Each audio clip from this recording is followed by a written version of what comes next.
Hey guys, tonight we're stepping back in time, way back to a land of fjords, longships, and surprisingly chill fishing.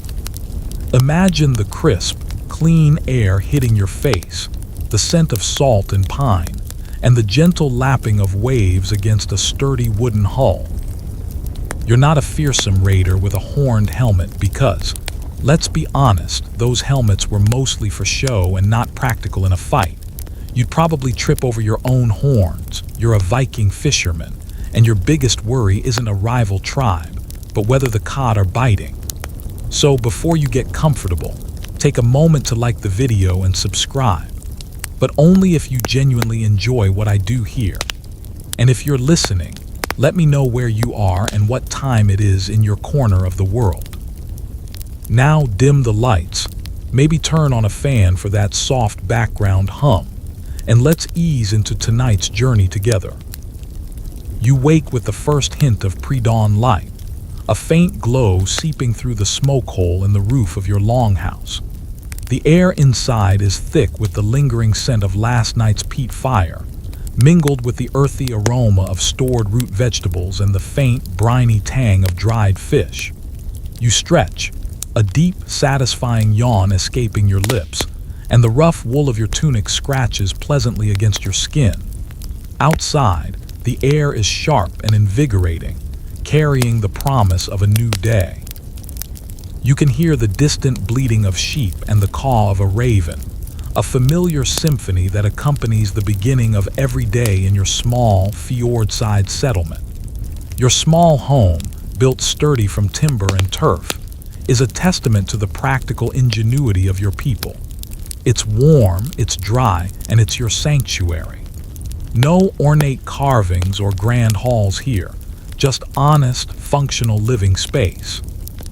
You're not a jarl, you're not a berserker, you're simply Einar, and your daily quest involves hooks, lines, and the bounty of the sea.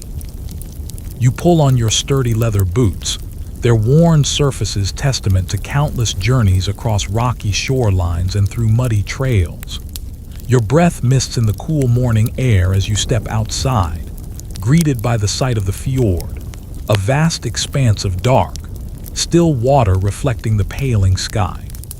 The mountains rise steeply on either side, their peaks still cloaked in the last vestiges of night's shadow, creating a dramatic, imposing backdrop to your world. It's a breathtaking view, one you've seen every day of your life, yet it never truly loses its power to inspire a quiet sense of awe. You notice a few other figures already stirring in the village, a wisp of smoke curling from a neighboring roof, a lone dog sniffing at a discarded fishbone. Life here moves at the rhythm of the sun and the tides, a steady, predictable pulse that brings a comforting sense of order to your existence. Your first stop is the small shed where your fishing gear is stored. The air inside is heavy with the smell of dried fish scales and tar. You reach for your fishing lines, carefully coiled and neatly stored. These aren't flimsy modern rods, but simple yet effective hand lines, weighted with stone sinkers and armed with bone or iron hooks. You check each hook, ensuring it's sharp and free of nicks. A dull hook is a wasted cast, and in your world, every cast counts. You think about the craftsmanship that went into these hooks, perhaps forged by the local smith, or even traded from distant lands. It's a mainstream historical fact that Vikings were exceptional traders, their networks reaching far beyond Scandinavia, bringing back not just exotic goods, but also new technologies and ideas. This simple hook, in a way, represents that vast interconnectedness, a tiny piece of a much larger economic web. You gather your bait, typically small pieces of last night's fish preserved in salt. It's not glamorous work, but it's essential. You chuckle to yourself, remembering old Ragnar, who once tried to use a particularly stinky piece of fermented shark as bait, swearing it would attract the biggest cod. All it attracted was a very confused sea otter and a lot of flies. Ragnar, for all his bluster, was more bark than bite when it came to fishing. He was good for a laugh, though, and you appreciate that. A good laugh on a cold morning can be as invigorating as a strong cup of ale. And speaking of strong ale, you make a mental note to check on the brewing process back home later. A fisherman's work is thirsty work, after all. You make your way down to the shore, the crunch of pebbles under your boots a familiar sound. Your small boat, a robust F-Yaring, rests gently on the sand, its clinker-built planks showing the marks of countless journeys.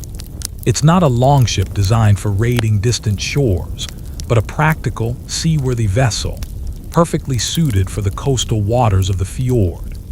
You run your hand along its smooth, tarred hull, appreciating the craftsmanship that went into its creation. It's a sturdy, reliable companion. You've spent more hours in this boat than you have in your own bed, and it feels like an extension of yourself. This is where your livelihood truly begins, where the rhythm of the waves becomes your heartbeat. You push the boat into the water, feeling the cold kiss of the fjord against your ankles. The water is surprisingly clear, and you can see the dark shapes of rocks and kelp swaying gently beneath the surface. You hop in, settle yourself on the stern bench, and pick up your oars. The first few strokes are always the most effortful, but soon you fall into a steady, rhythmic pull, the boat gliding smoothly across the water. The sun is now a visible sliver above the eastern mountains, painting the sky in hues of orange and pink. It's a beautiful sight, and for a moment, you simply let the beauty wash over you. There's a quiet majesty to these fjords, a sense of timelessness that humbles you. You head for your usual fishing grounds, a spot near a cluster of small, rocky islands where the currents bring a rich supply of smaller fish, attracting the larger cod and haddock you seek. The journey is short, perhaps an hour of steady rowing. As you row, you think about the other fishermen in the village. There's old Astrid, who can practically smell a good fishing spot, and young Bjorn, who's still learning the ropes and often gets his lines tangled. You smile. It's a close-knit community where everyone relies on each other. If your catch is good, you'll share with those whose luck wasn't so strong. That's just the way it is. You remember the time Bjorn accidentally caught a boot instead of a fish. He was so embarrassed, but everyone had a good laugh, and you even helped him untangle his line.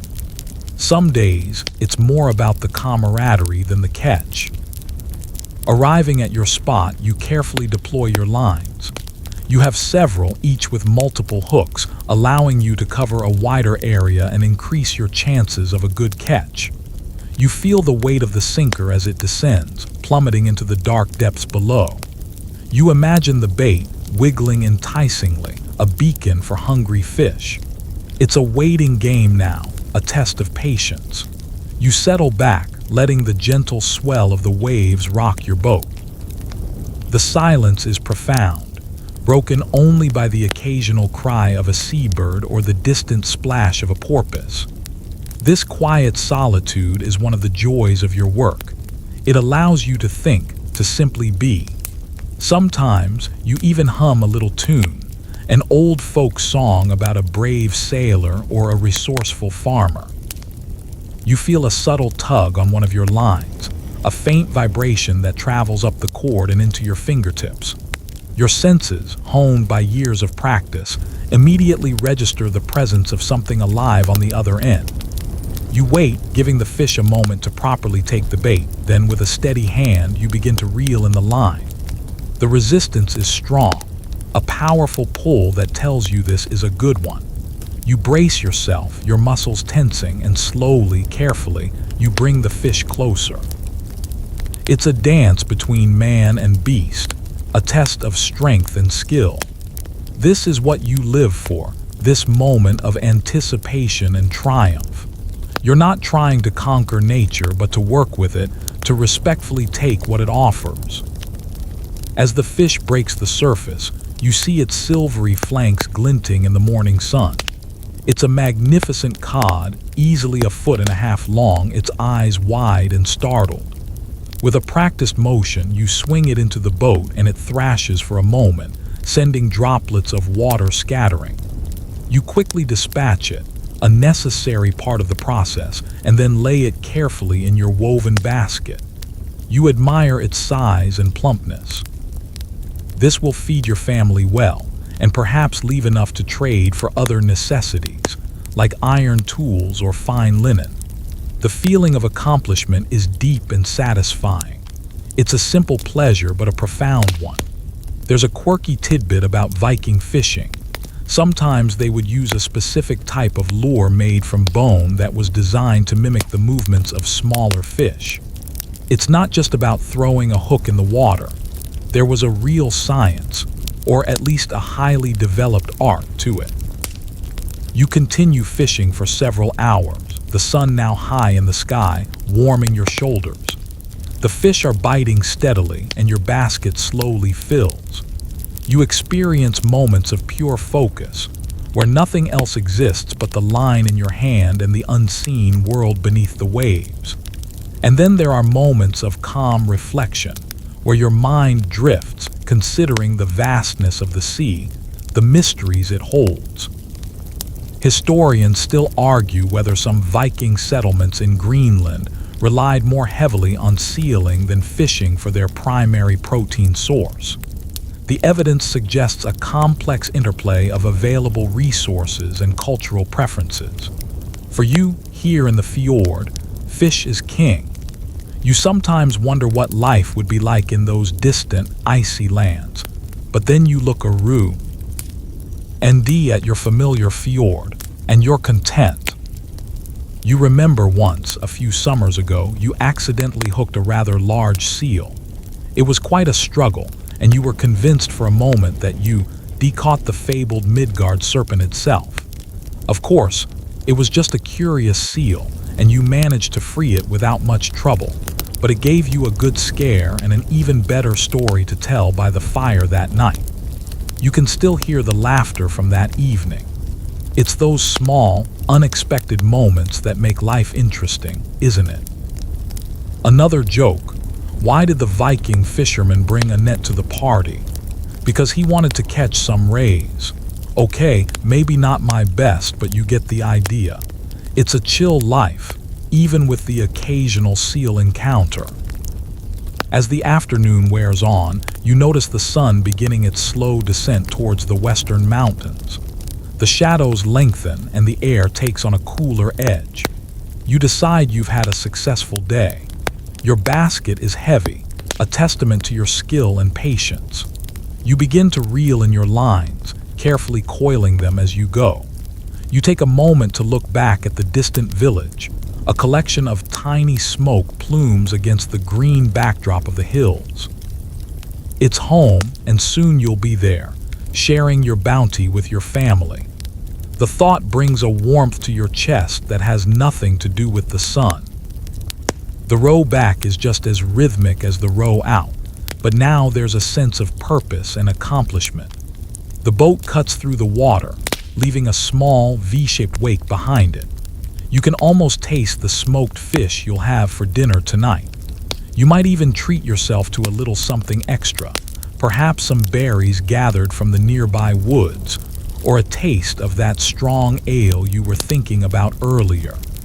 It's the simple things that bring the most joy. This sense of quiet satisfaction is a cornerstone of your existence. You're not striving for grand conquests or immense wealth. You're striving for a good catch, a warm home, and a healthy family. Approaching the shore, you see a few children playing near the water's edge, their shouts carrying faintly across the fjord. They're probably building small stone cairns or searching for interesting shells. You imagine your own children, perhaps waiting by the fire, eager to hear about your day and to help prepare the fish. It's a comforting image, one that anchors you firmly in this life, in this time. You navigate your boat expertly onto the sand, its keel scraping softly against the pebbles. The familiar sounds of the village grow louder, The lowing of cattle, the chatter of voices, the rhythmic clang of the smithy's hammer. You step out of the boat, your legs a little stiff from sitting, but your spirit light. You carefully lift your basket of fish, the weight a welcome burden. The cool air still carries the scent of the sea, but now it's mixed with the comforting aroma of wood smoke and cooking food. You walk towards your longhouse, your boots making soft thuds on the earth. You see your wife, Alara, emerge from the doorway, her smile as warm as the setting sun. She spots your full basket, and her smile widens. A silent understanding passes between you, a shared appreciation for the day's successful labor. Inside, the longhouse is already warm and inviting.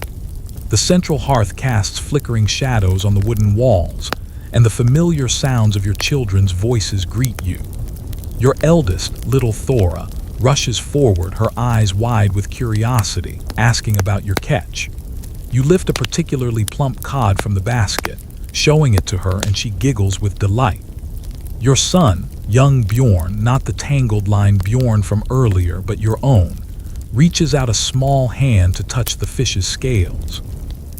It's moments like these, simple and profound, that truly define your life. You are a provider, a protector, and a part of something larger than yourself. Alara begins the process of preparing the fish, her movements efficient and practiced. Some will be cooked fresh for tonight's meal, perhaps roasted over the open fire or boiled with root vegetables.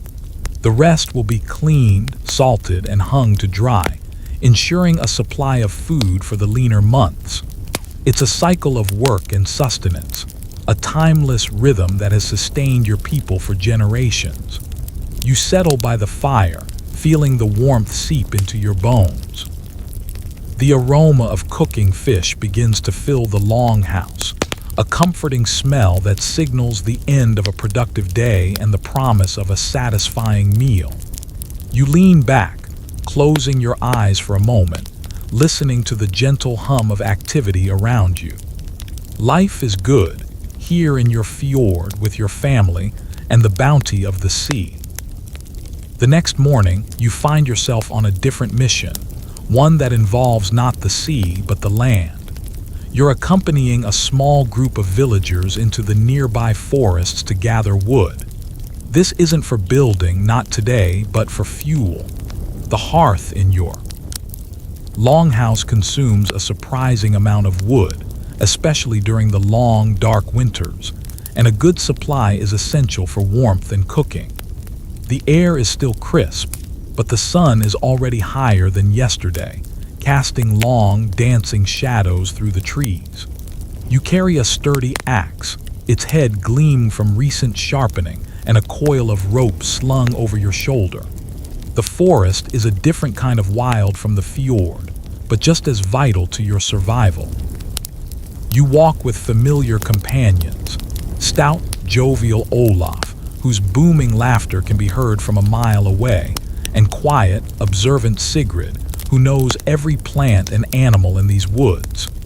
Their presence makes the journey more pleasant, filled with comfortable silences and occasional snippets of conversation. Olaf recounts a humorous tale of a badger he once encountered, which apparently tried to steal his lunch. Sigrid points out a particularly vibrant patch of moss, explaining its medicinal properties. You listen, absorbing their wisdom and enjoying their company. It's a reminder that even in a seemingly simple life, there's a richness of human connection.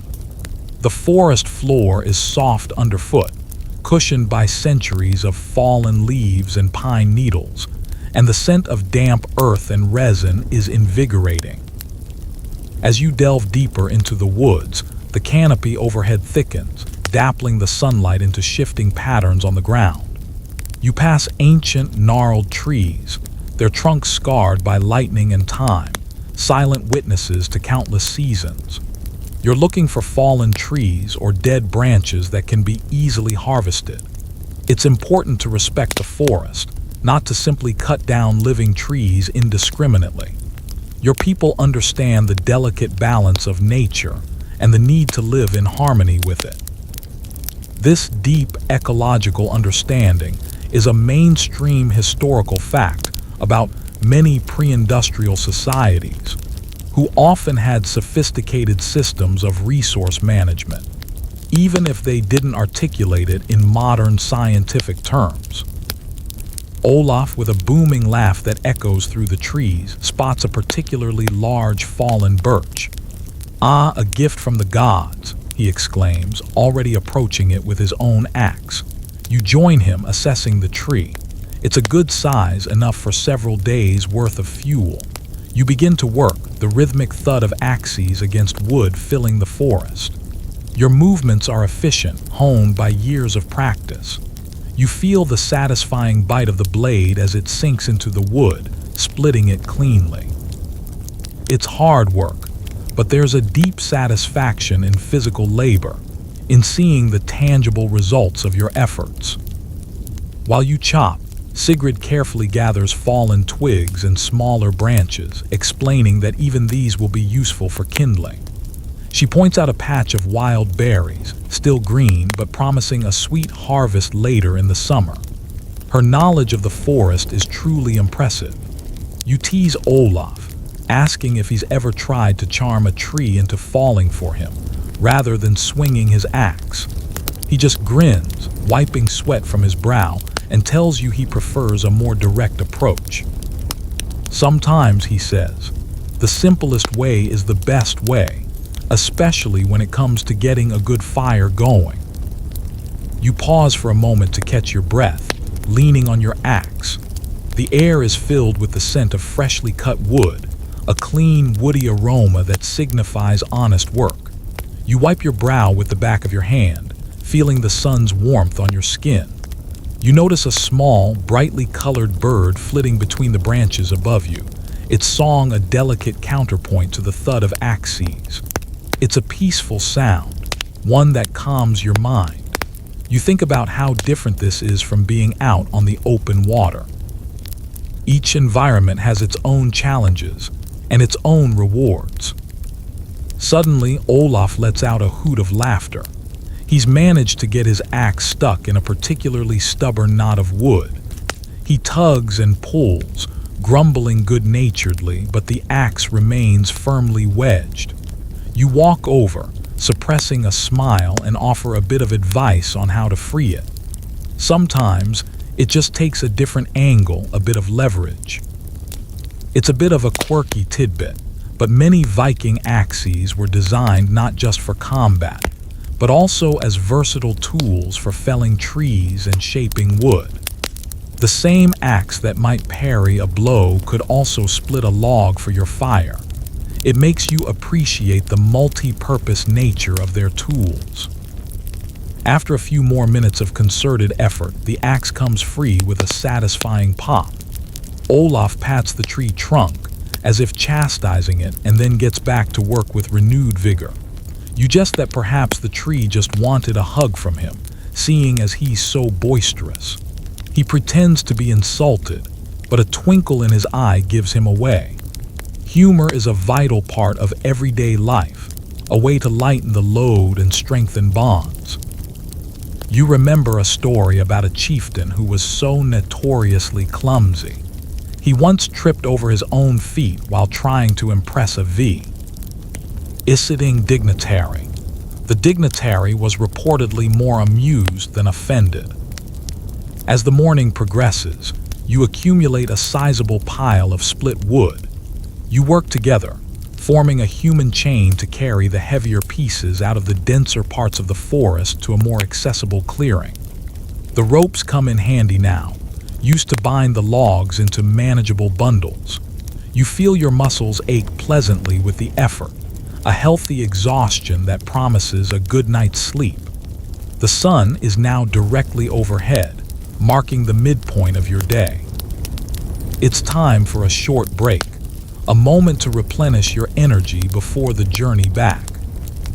You sit down on a mossy log, pulling out a piece of dried fish and a hunk of hard bread from your satchel. Sigrid shares some wild berries she found, small and sweet. The simple meal tastes incredibly good after the physical exertion. You chat about the upcoming fishing season, the prospects for the harvest, and the latest news from the nearby settlements. Olaf, ever the storyteller, entertains you with another one of his tall tales, this time involving a talking raven that gave him stock market tips, or rather, tips on where to find the fattest deer. Historians still argue about the extent of literacy among ordinary Vikings. While runes were used, whether complex narratives were widely written down by common folk is debated. You just enjoy Olaf's stories, written or not. After your brief respite, you begin the task of hauling the wood back to the village. Each bundle is heavy, requiring strong backs and steady footing. You take turns carrying the heaviest loads, helping each other over uneven terrain. The journey back feels a little longer, a little more strenuous, but the knowledge of the warm fire and hot meal awaiting you at home spurs you on. The air now carries the faint, comforting smell of peat smoke from the village, a welcoming scent that signals your approaching destination. You pass a group of children playing near the edge of the village, their laughter echoing through the air. They wave to you and you wave back, a shared moment of connection with the next generation. They are the reason you work so hard, the reason you face the elements and labor tirelessly. Their future is built on your efforts. You might even have a quick joke for them. Why did the Viking cross the fjord? To get to the other tide. They might roll their eyes, but secretly they'll appreciate it. Finally, you reach the village, your muscles protesting but your spirit triumphant. You deposit your bundles of wood near your longhouse, adding to the growing pile that will see your family through the colder months. Alara comes out to greet you, her eyes assessing your tired but satisfied demeanor. She offers you a cup of cooling water, which you drink deeply, feeling it refresh you from the inside out. The day's work is done, and the satisfaction is immense. You glance at the woodpile, seeing the tangible results of your labor. You spend the rest of the afternoon tending to smaller chores around the longhouse. You repair a loose slat on the wall, sharpen your fishing hooks for tomorrow's expedition, and help Alara prepare the evening meal. The smell of stewed meat and roasted root vegetables fills the air, mingling with the sweet scent of wood smoke from the fire. The children, tired from their own day of play, gather around the hearth, listening intently as you recount your day in the forest, perhaps exaggerating the size of Olaf's stuck axe for dramatic effect. As dusk settles, painting the sky in shades of purple and orange, you sit by the fire, feeling the comforting warmth on your face. The day has been full of honest labor, simple pleasures, and the quiet satisfaction of providing for your family. You are a small part of a larger community, a vital link in the chain of survival. The forest and the fjord, the axe and the fishing line, these are the tools of your trade, the elements that shape your life. And as the flames dance and crackle, you feel a deep sense of contentment, a quiet peace that settles over you like a soft blanket. The following day brings a different kind of challenge, one that tests your skill and patience in a unique way.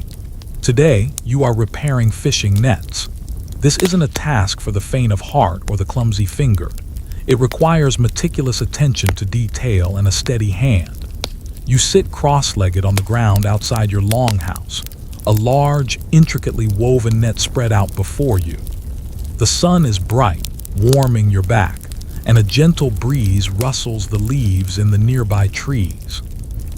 The air smells of freshly cut grass and the faint, lingering scent of the sea. You examine the net closely, running your hands over its rough, knotted surface. You're looking for tears, snags, or weakened sections where the fibers have frayed. A small hole can quickly become a large one, and a compromised net means a lost catch. It's a painstaking process, requiring both a sharp eye and a keen sense of touch. You select a length of strong, sinewy cord from a small bundle beside you.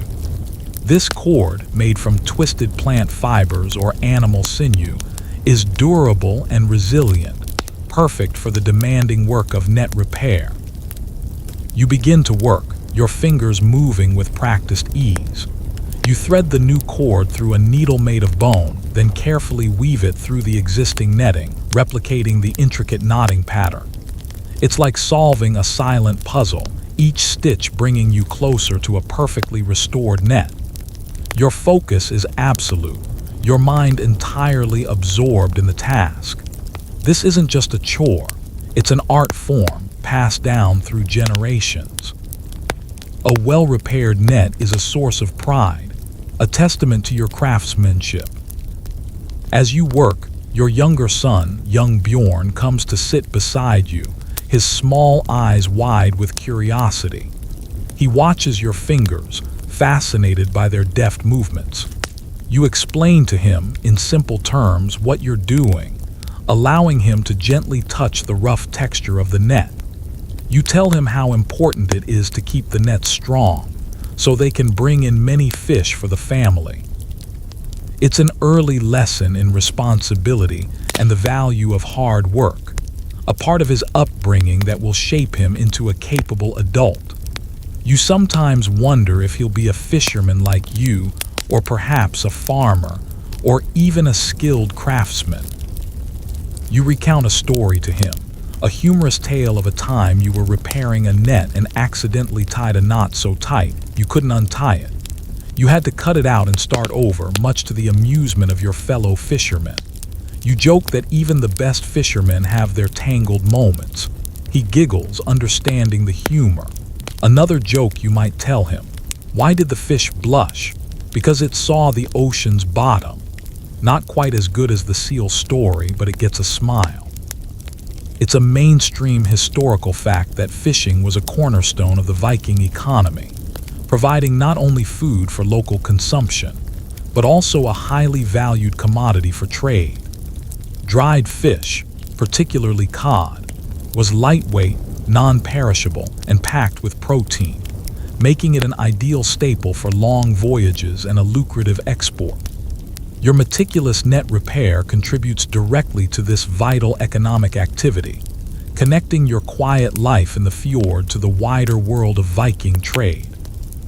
You're part of a vast, complex food supply chain. As you continue, you notice a particularly large tear, one that must have been caused by a particularly strong fish, or perhaps a snag on a sharp rock. This will require more extensive work, perhaps even a patch. You carefully cut away the damaged section, ensuring clean edges, then prepare a new piece of netting to seamlessly integrate. It's a challenge, but you relish it. There's a certain satisfaction in taking something broken and making it whole again, stronger than before. A quirky tidbit: some Viking nets were actually made with lead weights woven into the bottom edge to help them sink faster and stay submerged. While yours are weighted with simple stones, the idea of incorporating heavier materials directly into the net speaks to a deep understanding of hydrodynamics, even if they didn't call it that. It shows a sophisticated approach to their craft, always looking for ways to improve efficiency. It's not just brute strength, it's clever thinking. You hear the distant bleating of sheep and the lowing of cattle, sounds that blend seamlessly with the gentle rustle of leaves and the occasional call of a bird. It's a peaceful setting, conducive to focused work. You imagine the fish that will eventually swim into this net, the nourishment they will provide. It's a tangible connection to the natural world, a direct link between your labor and the sustenance of your family. You think about the countless hours your ancestors spent doing this exact same task, their hands moving in the same patterns, their minds focused on the same goal. Historians still argue about the exact methods used for preserving fish in different regions of Scandinavia. While salting and drying were common, The extent to which fermentation was practiced universally, especially for different fish species, remains a subject of scholarly debate. For you, here in the fjord, salting and drying are the tried and true methods, reliable and effective. You've learned them from your elders, and they've always served you well. No need to experiment with questionable fermentation techniques when the tried and true works so well.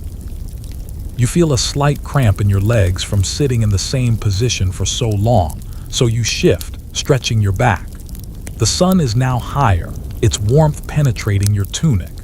You glance over at young Bjorn, who has now lost interest in your net repair and is busy playing with a few smooth pebbles he found, arranging them into miniature boats. You smile. Childhood is a time for play and discovery, and you wouldn't have it any other way. You'll teach him tea. He's skills when he's older, when he's ready. You remember once, a few years back, you were so engrossed in net repair that you didn't notice a particularly mischievous goat had wandered into your yard and started nibbling on the edges of the net you were working on. You nearly had a heart attack when you looked up and saw it, calmly chewing away. It took a good 5 minutes to shoo the stubborn creature away, and you had to redo a whole section. You still chuckle at the memory. It just goes to show, even in the quietest of moments, life can throw you a curveball. As the afternoon wears on, you make significant progress. The large tier is almost completely repaired, the new patch seamlessly integrated into the existing fabric of the net. Your fingers are nimble, despite the repetitive motions, and your eyes are sharp. You occasionally hum a low, tuneless melody, a quiet accompaniment to your work. The rhythm of the stitches, the hum of the forest, the gentle warmth of the sun, it all combines into a feeling of deep peace. You can smell the faint aroma of smoke from the communal cooking fires, signaling that the evening meal is being prepared. Soon, the village will come alive with the sounds of families gathering, sharing stories of their day, and enjoying the fruits of their labor. You envision the delicious meal awaiting you, the comforting presence of your family. It motivates you to finish this last section of the repair. A good, strong net will ensure a good catch, and a good catch means a well-fed family. With a final, careful knot, you secure the last stitch. You sit back, admiring your handiwork. The net is strong again, ready for its next encounter with the bountiful waters of the fjord. You coil it neatly, ready to be stored until your next fishing expedition. The sense of accomplishment is profound. You haven't conquered a distant land or won a great battle, but you have contributed to the sustenance of your family and your community, and that, in its own way, is a victory. Young Bjorn, seeing that you're finished, looks up at you with bright eyes. You ruffle his hair and he grins. You tell him that one day he'll be just as good at repairing nets, maybe even better. He beams with pride. It's a small moment, but it's a vital one, a passing of knowledge and a shared understanding of the importance of these traditional skills. You stretch, feeling the pleasant ache in your muscles from the focused work. The sun is beginning to dip lower in the sky, casting long shadows across the yard. The day has been productive, peaceful, and deeply satisfying. The following day dawns with a whisper of wind from the north, carrying a hint of distant snow. Today is a day for communal work, a gathering of hands for a task that benefits the entire village, mending the communal fish traps. These aren't the personal hand lines you use, but large, stationary structures, often built in shallow bays or estuaries, designed to funnel fish into an enclosed space. You join a group of men and women heading towards a sheltered inlet a short walk from the village. The air is bracing, invigorating, and the sky is a vast, pale blue. You walk alongside Gunnar, a burly man known for his strength and his booming laugh, and Freja, a wise elder whose knowledge of the tides and currents is unmatched. You carry lengths of strong, flexible willow branches, already prepared for weaving, and a small hammer for driving stakes. The ground beneath your feet is a mix of damp earth and smooth, water-worn pebbles. The scent of salt is stronger here, mingling with the earthy aroma of marsh grasses. This communal effort is a core part of Viking life. Individual survival is intrinsically linked to the strength and cooperation of the community. As you approach the inlet, you see the existing framework of the fish trap, a series of posts driven into the seabed, forming a V-shape that narrows into a holding pen. Over time, the weaving between the posts can become damaged by strong currents, storms, or even curious marine life. Your task today is to reinforce and repair these woven sections, ensuring the trap remains effective. It's a fascinating design, simple yet incredibly clever, utilizing the natural movement of fish along the coastline. You wade into the shallow water, the cold biting at your ankles, but you quickly become accustomed to it. Gunnar is already at work, securing new posts, his powerful swings sending sprays of water into the air. Freyja directs the placement of the willow branches, her experienced eye ensuring they are woven tightly and securely. You begin to weave, your fingers deftly bending and intertwining the supple branches, creating a strong, resilient barrier. It's like basketry on a massive scale, an intricate dance of flexibility and strength. A mainstream historical fact, the use of fish traps was widespread across Scandinavia and other coastal regions in the Viking Age. These sophisticated structures, often dating back centuries, demonstrate a deep understanding of marine ecosystems and fish behavior. They were a remarkably efficient way to harvest fish, requiring less constant labor than individual fishing lines, and capable of catching large quantities. It highlights the ingenuity of your ancestors, who were not just warriors, but also highly skilled engineers and resource managers. Gunnar, with a hearty chuckle, tries to tell a joke about a fish who went to school and became a smart aleck. The joke lands with a thud, and he laughs even louder at his own failed attempt. You gently tease him, suggesting he stick to swinging his hammer, which he does with great enthusiasm. Humor, even bad humor, is a universal bonding agent, especially during shared labor. It lightens the mood and strengthens the bonds of community. As you work, the sun climbs higher, and the physical exertion begins to warm you. The rhythmic creak of willow branches, the splash of water, and the occasional shout from Gunnar fill the air. You exchange comments with Freyja, discussing the best way to reinforce a particular section, or sharing observations about the morning's tide. Her wisdom is invaluable, rooted in a lifetime of observing the sea and its rhythms. She points out how the currents have shifted slightly over the past season, suggesting a minor adjustment to the trap's entrance to maximize its efficiency. A quirky tidbit: some scholars believe that the design of certain Viking fish traps might have inspired elements of their shipbuilding techniques, particularly the clinker-built method, where overlapping planks are riveted together. The concept of creating strong, watertight structures from overlapping layers of material could have found application in both endeavors. It's a speculative connection, but it makes you ponder the interconnectedness of different skills and technologies in their world. You hear the distant cry of a seagull soaring high above the fjord, its white wings stark against the blue sky. You sometimes wonder what the world looks like from up there, how vast and interconnected it must appear. But then your attention returns to the task at hand, the woven branches, the cold water. Your focus is on the tangible, the immediate, the work that directly contributes to the well-being of your people. Historians still argue about the precise ownership and management structures of communal resources like these fish traps. Were they truly collective, with equal access and sharing, or were they overseen by specific families or the local chieftain?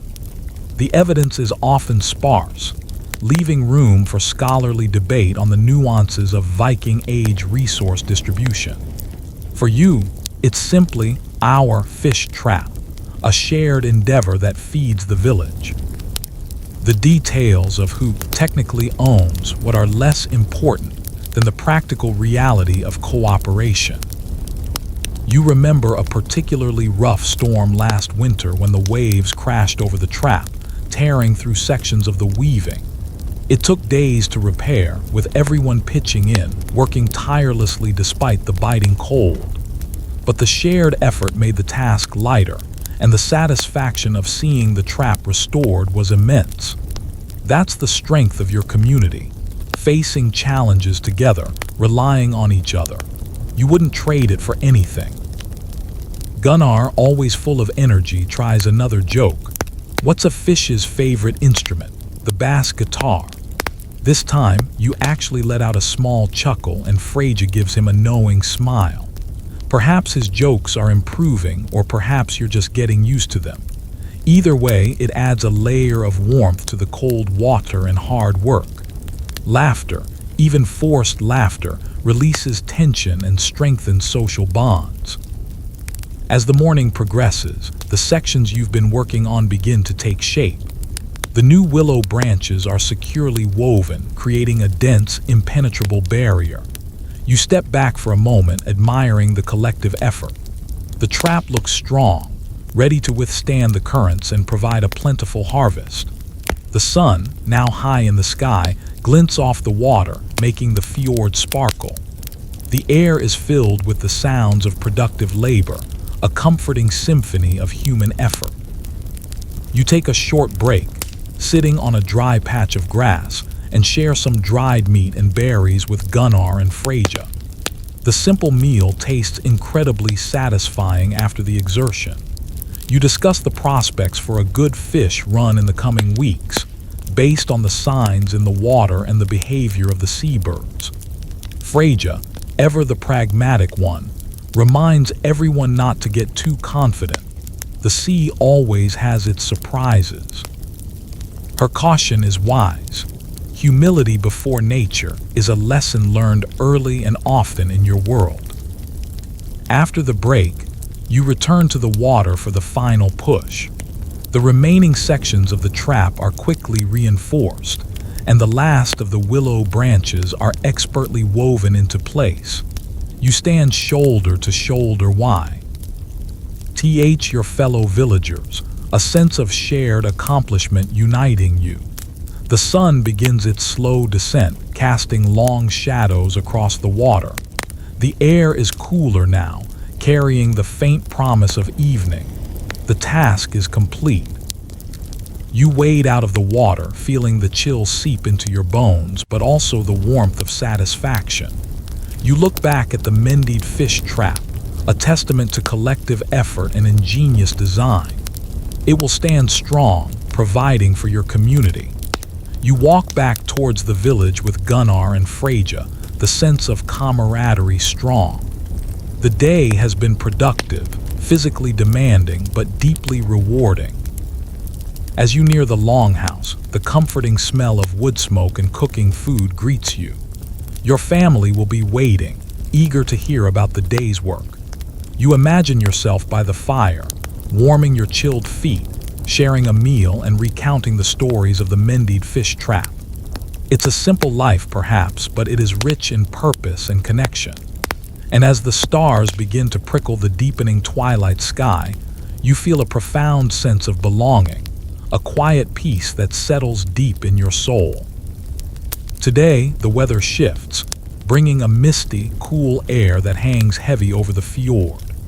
It's not ideal for deep-sea fishing, but it's perfect for a different kind of harvest, gathering mussels and other shellfish from the rocky intertidal zones. You grab a sturdy woven basket and a small, blunt digging tool, Then head down to the shoreline where the tide is slowly receding, exposing a bounty of marine life. The air is damp, carrying the briny scent of seaweed and mud, and the distant cries of gulls are muffled by the mist.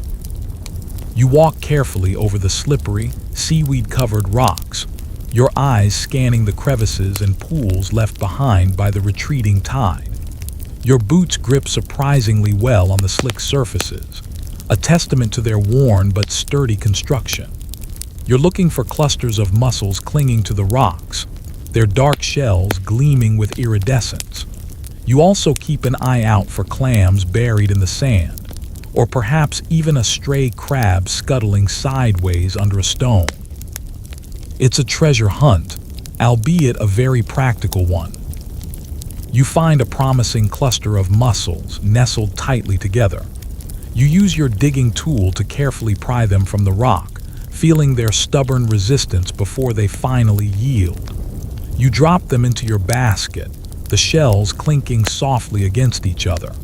It's satisfying work, slow and methodical, requiring patience and a gentle touch. You don't want to damage the delicate shells or the meat inside. This methodical gathering ensures a sustainable harvest, taking only what you need and leaving enough for the next generation.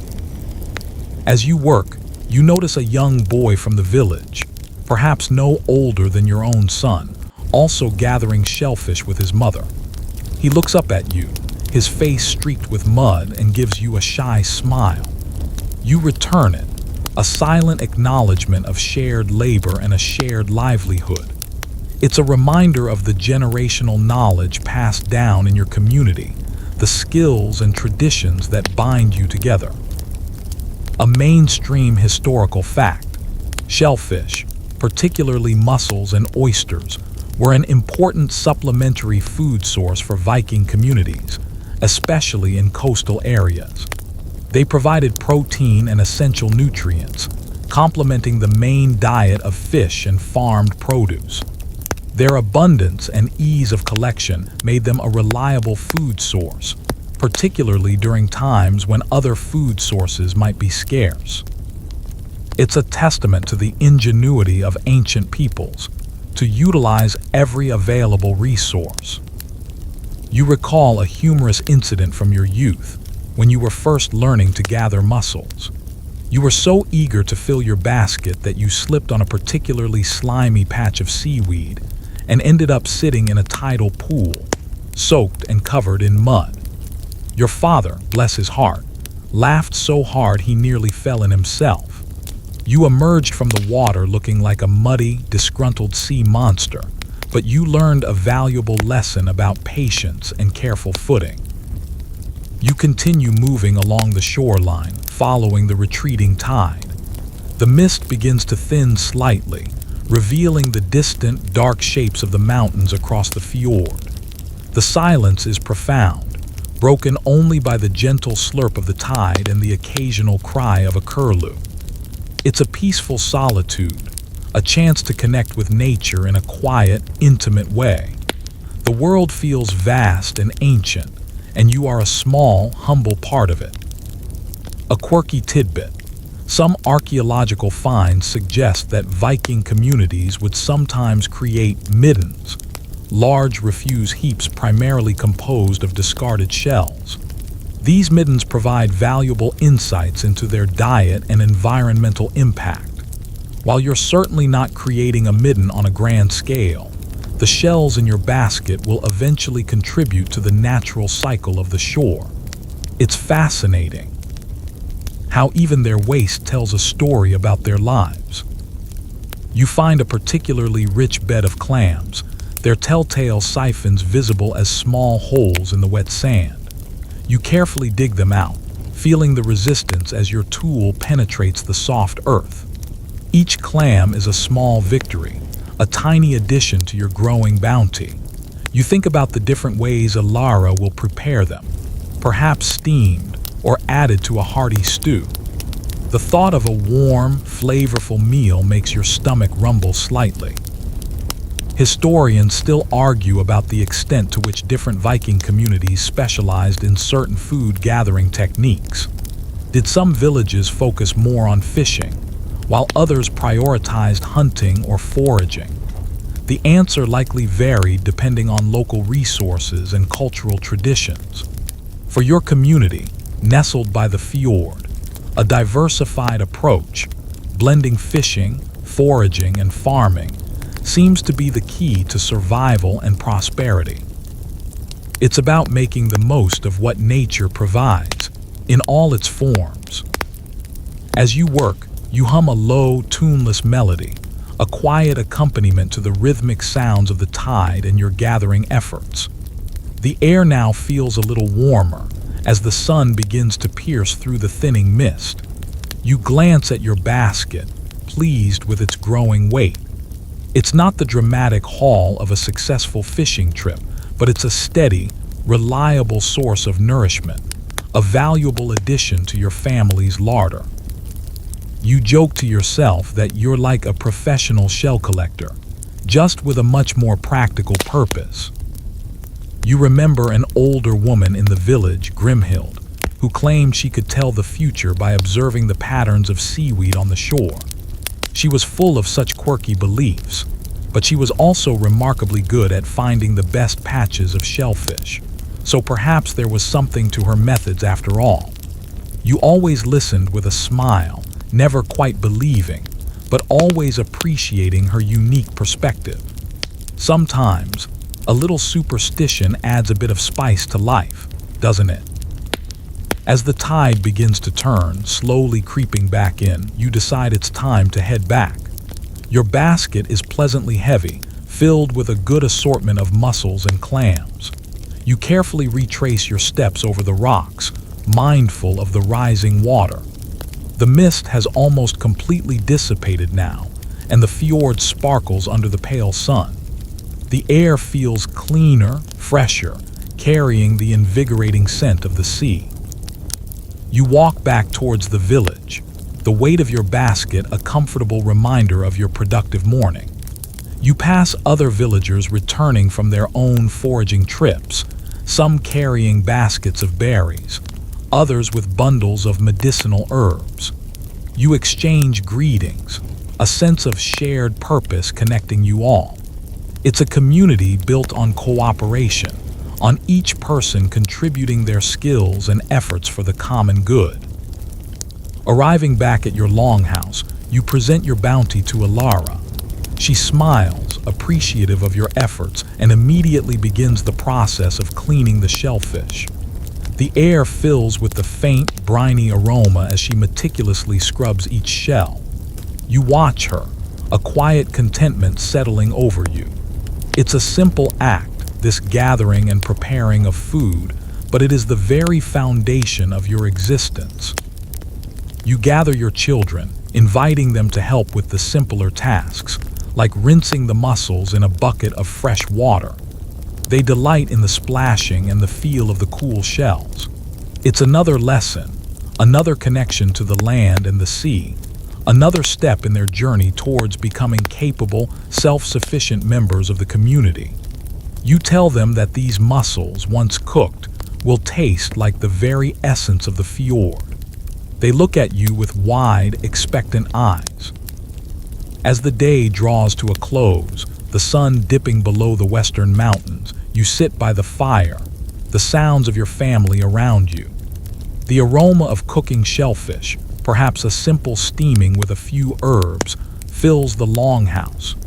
It's a different meal from the roasted cod, but just as satisfying, a taste of the sea's hidden treasures.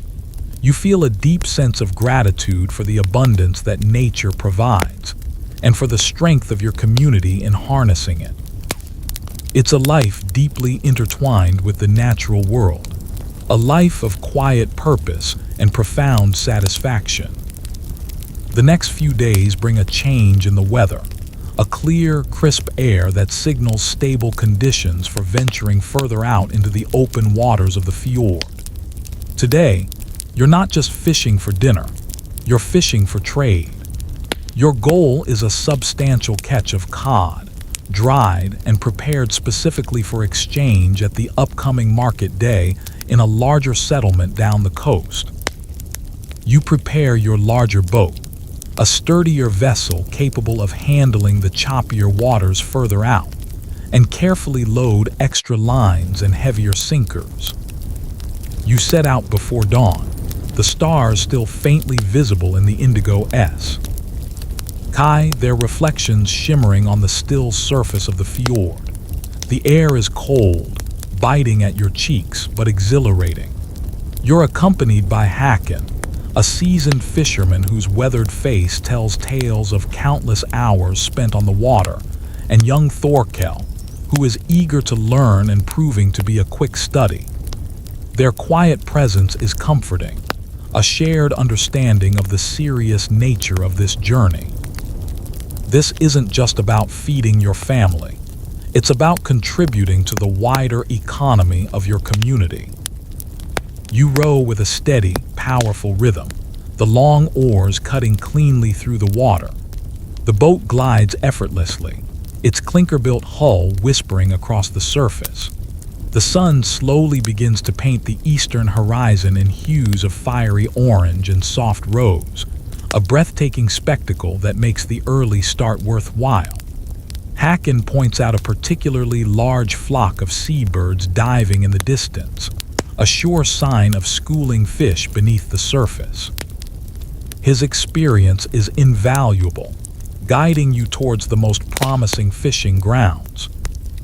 As you venture further from the sheltered waters near your village, the fjord widens, and the mountains on either side begin to recede, becoming more distant, hazy forms.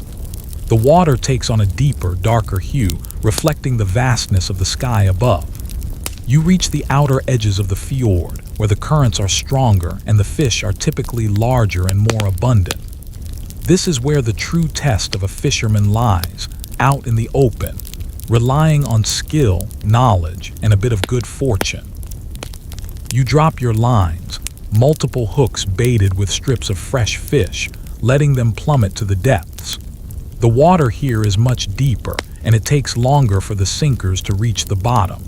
You feel the distinctive thud as they settle. Now begins the waiting game, a test of patience that all fishermen know well.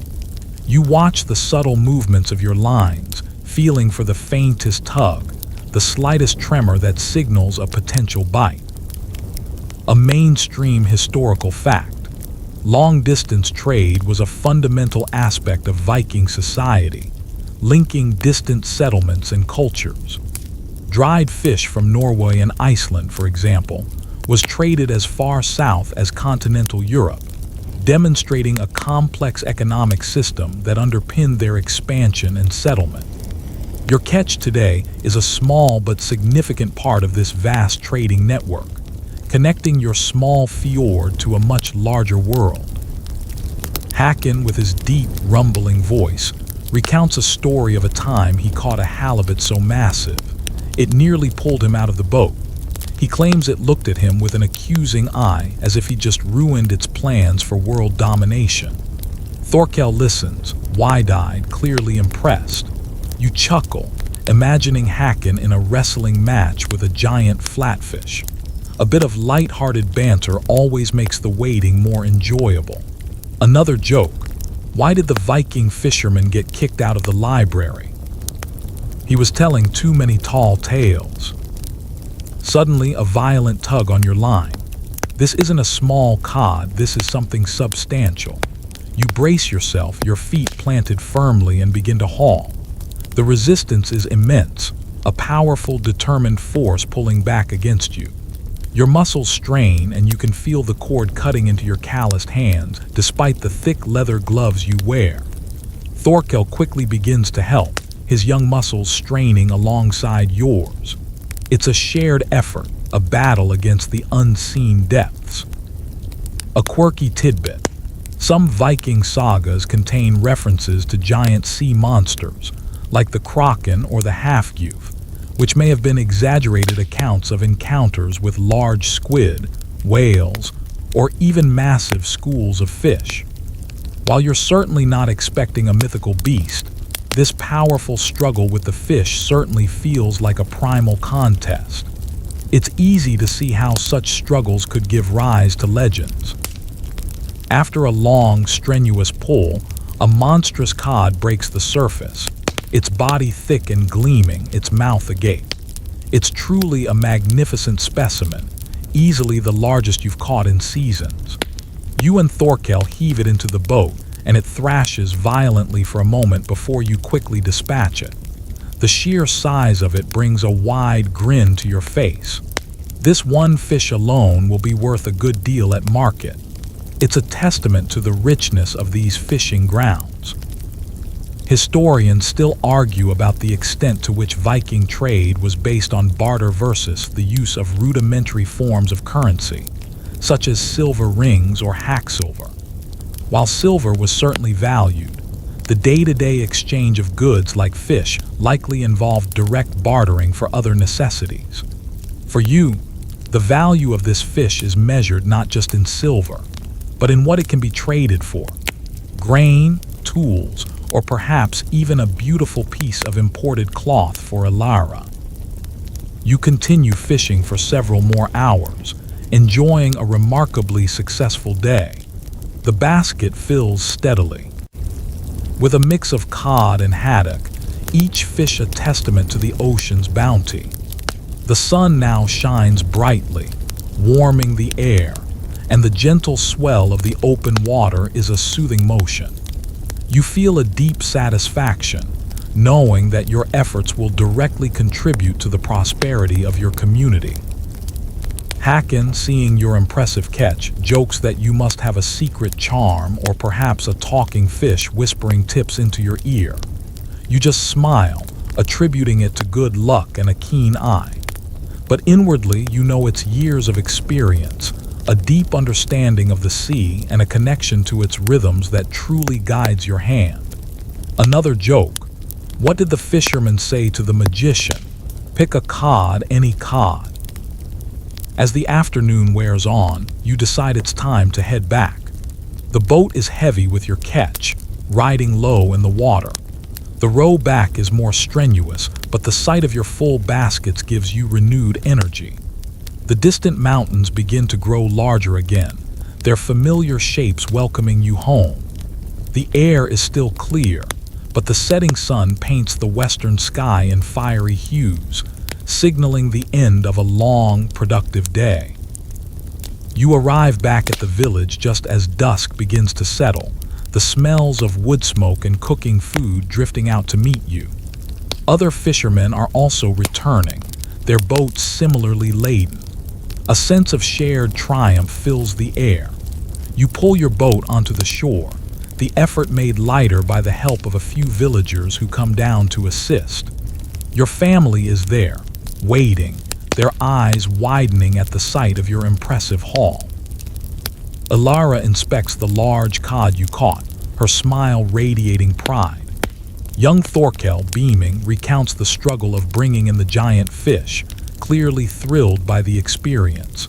You can see the spark of a future fisherman in his eyes. You begin the laborious process of gutting and cleaning the fish, preparing them for drying. It's a messy job, but a necessary one, and you work with practiced efficiency. The air fills with the briny scent of fresh fish, a familiar aroma that signals abundance. As darkness fully descends, you sit by the fire, exhausted but deeply content. The day has been a testament to hard work, skillful fishing, and the bounty of the sea. The large cod, now cleaned and drying, promises a successful trade at the market. You lean back, feeling the warmth of the fire on your face, listening to the gentle chatter of your family. It's a good life, a challenging life, but one filled with purpose and connection. And as the flames dance and cast their flickering light, you feel a profound sense of peace. The next morning brings with it a sense of anticipation. Today is market day, and you are taking your dried fish to the larger coastal settlement, a journey that involves more than just rowing. You'll be joining a small convoy of boats, a mini flotilla laden with goods from your village and other nearby communities. The air is cool and crisp, with a hint of an offshore breeze, perfect for sailing. You prepare your boat, ensuring the dried fish are securely lashed down and covered against the elements. You're not sailing a full longship, but your sturdy fishing vessel is rigged with a simple square sail, allowing you to harness the wind. This is a common sight in your world. Everyday boats, often smaller versions of the iconic longships, adapted for various purposes. You join the others at the communal dock, the air filled with the excited chatter of villagers, the creak of timber, and the flapping of sails. There's a palpable buzz, a sense of adventure that comes with venturing beyond the familiar confines of your fjord. You push off, the shallow water giving way to deeper currents. As you hoist your sail, feeling the wind catch it, the boat begins to pick up speed, gliding gracefully across the water. You steer with a stern oar, adjusting the sail as needed to catch the most favorable winds. The coastline slowly recedes, the familiar mountains becoming smaller and smaller. This journey is a mainstream historical fact. Trade routes were vital arteries for Viking society, connecting local communities to regional centers and beyond.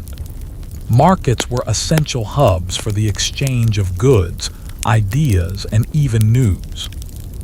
You travel in a loose formation with the other boats, a sense of shared purpose knitting you together.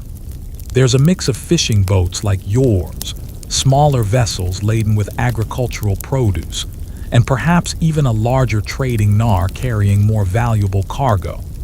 You recognize many of the faces in the other boats, fellow villagers and neighbors from down the coast. You exchange shouts and waves, a camaraderie born of shared journeys and mutual reliance. The journey is punctuated by the rhythmic flapping of sails and the gentle lapping of waves against the hull. You pass small, rocky islands, home to colonies of seabirds whose cries drift across the water. The sun climbs higher, warming your face, and the vast expanse of the sea stretches out before you, sparkling under the clear sky. You sometimes hum a low, nautical tune, a melody that speaks of distant shores and the power of the wind. Hakon, who is in the boat next to yours, shouts over the wind, regaling you with a story of a time he once got caught in a sudden squall on his way to market. He claims the waves were as tall as longhouses, and he had to bail water with his helmet. You just nod and smile, knowing Hakon's tales tend to grow taller with each telling, but you appreciate the spirit of his storytelling. Another joke for the road. Why did the Viking trading ship carry a compass? To find its way to the next fjord fortune. A quirky tidbit. Some Viking ships, even smaller ones like yours, might have carried a type of primitive sun compass or sunstone to help navigate on cloudy days. While the exact mechanics are debated, these tools demonstrate an advanced understanding of celestial navigation for their time.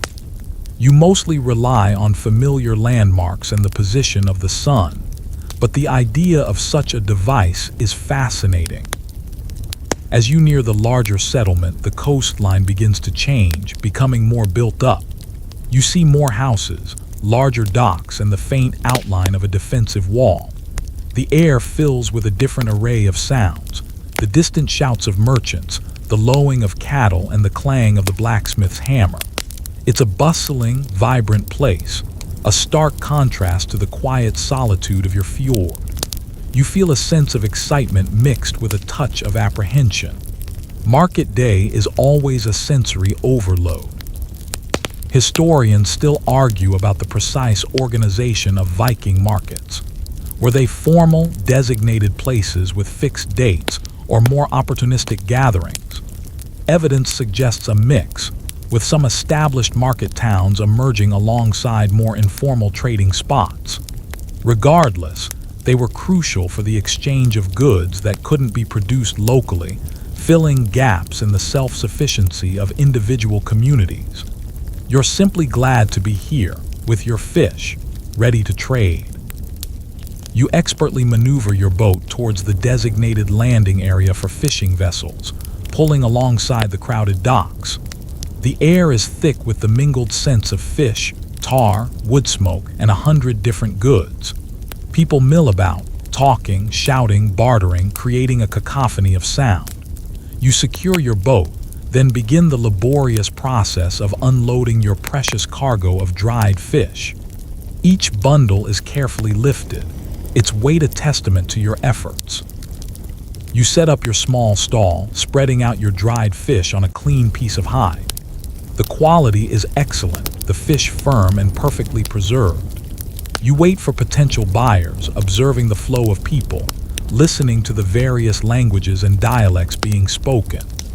It's a truly cosmopolitan scene, with people from various regions, some even from distant lands, recognizable by their clothing or accents.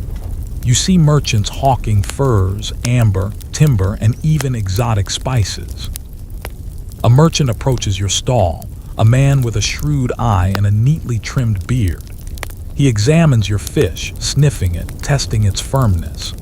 He offers a price, and you begin the familiar dance of negotiation, a polite but firm back and forth until a mutually agreeable price is reached.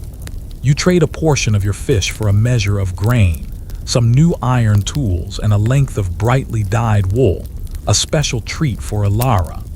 The exchange is fair, and both parties walk away satisfied.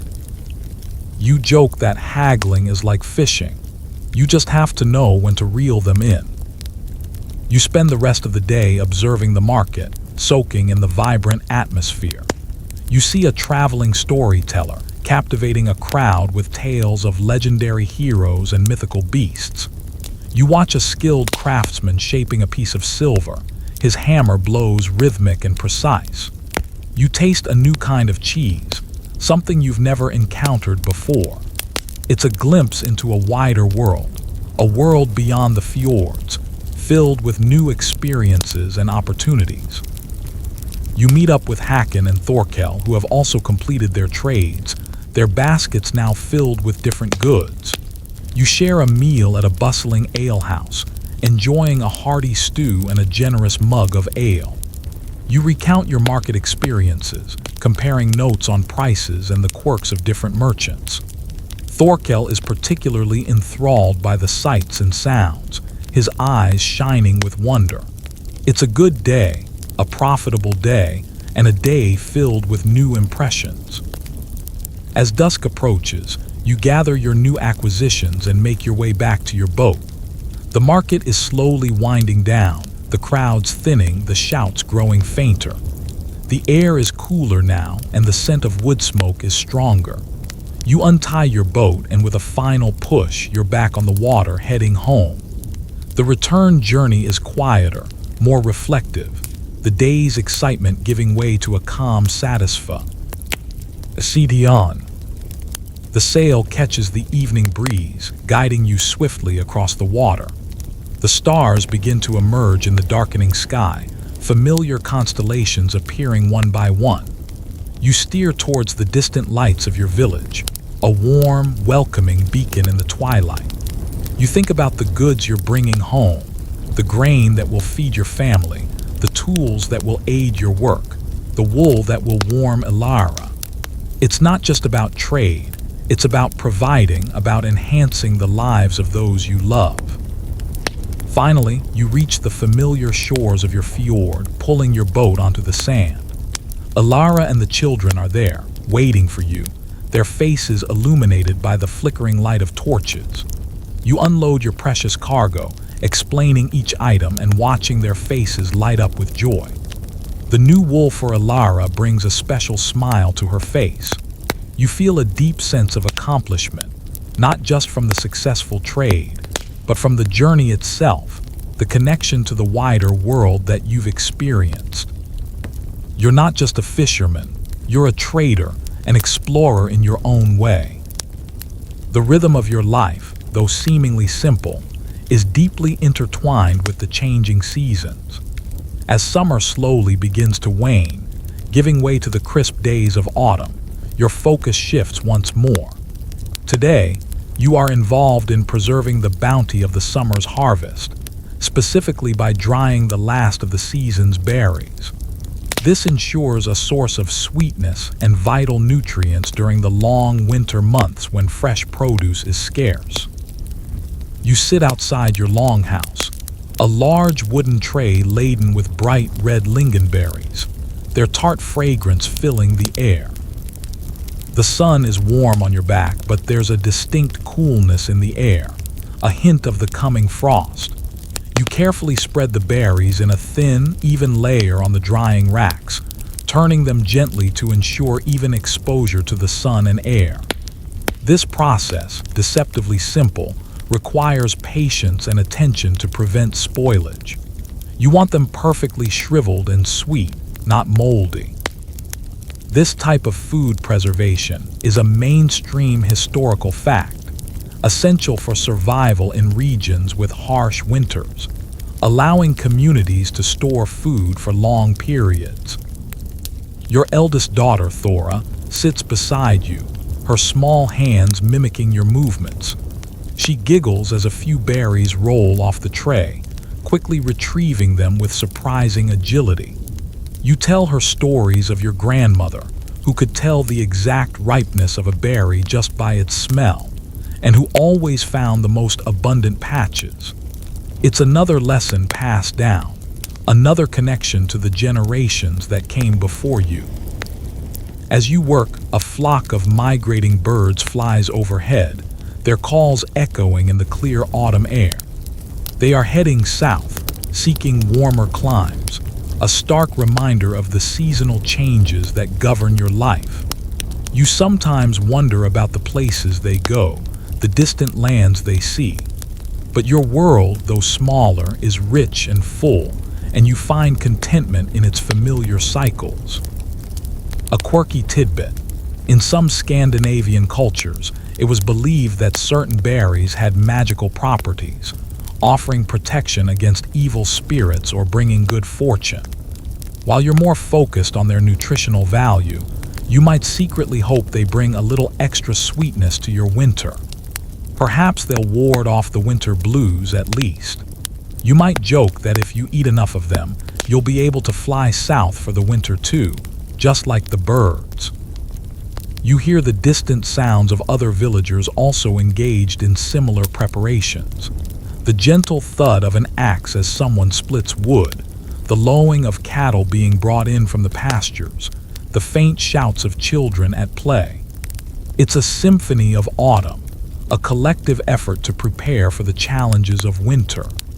There's a quiet camaraderie in these shared endeavors, a sense of unity in facing the inevitable. Historians still argue about the precise dietary composition of Viking Age communities across different regions. While fish and meat were staples, the importance of gathered foods like berries, roots, and wild greens varied significantly depending on local availability and cultural practices. For your fjordside community, berries are a cherished seasonal treat, transforming into a valuable source of sustenance when dried. It's about making the most of what nature provides in every season. You remember one year, a particularly wet autumn when the berries just wouldn't dry properly. They kept getting moldy, no matter what you did. It was a frustrating experience, and you had to rely more heavily on dried fish and stored root vegetables that winter. It taught you a valuable lesson about the unpredictability of nature and the need for resilience and adaptability. Sometimes, even with the best intentions, things just don't go as planned. Thora, still intrigued, asks why the berries have to dry. You explain that it's like SH. Rinking them but keeping all their goodness inside so they last longer. You tell her it's a little bit of magic, a way to capture the taste of summer for the cold, dark days. She looks at you with wide, believing eyes, and you feel a warmth in your chest. It's a simple explanation, but it conveys the essence of preservation, a vital skill in your world. You watch a spider meticulously weaving its web between two branches of a nearby bush, its intricate design a marvel of nature's engineering. You think about the tiny details, the careful connections, and it reminds you of your own work, the painstaking effort of preserving these small berries, each one a tiny act of foresight and preparation. It's a reminder that even the smallest things can have profound significance. As the afternoon light softens, casting long shadows across the yard, you finish spreading the last of the berries. The trays are full, vibrant red against the pale wood. You carefully place them in a sheltered spot where they will receive plenty of sun and air, but be protected from dew and rain. You will check them regularly, turning them, ensuring they dry perfectly. It's an ongoing process, a continuous commitment to the future. You then move on to another autumn task, repairing and reinforcing the roof of your longhouse. The longhouse, with its turf and timber construction, is a marvel of efficiency and resilience. But over time, the elements take their toll, and periodic maintenance is essential. You climb onto the sturdy roof, carrying bundles of fresh turf and a few spare timber planks. The air is cooler up here, and you can see the entire village spread out below you, a comforting sight.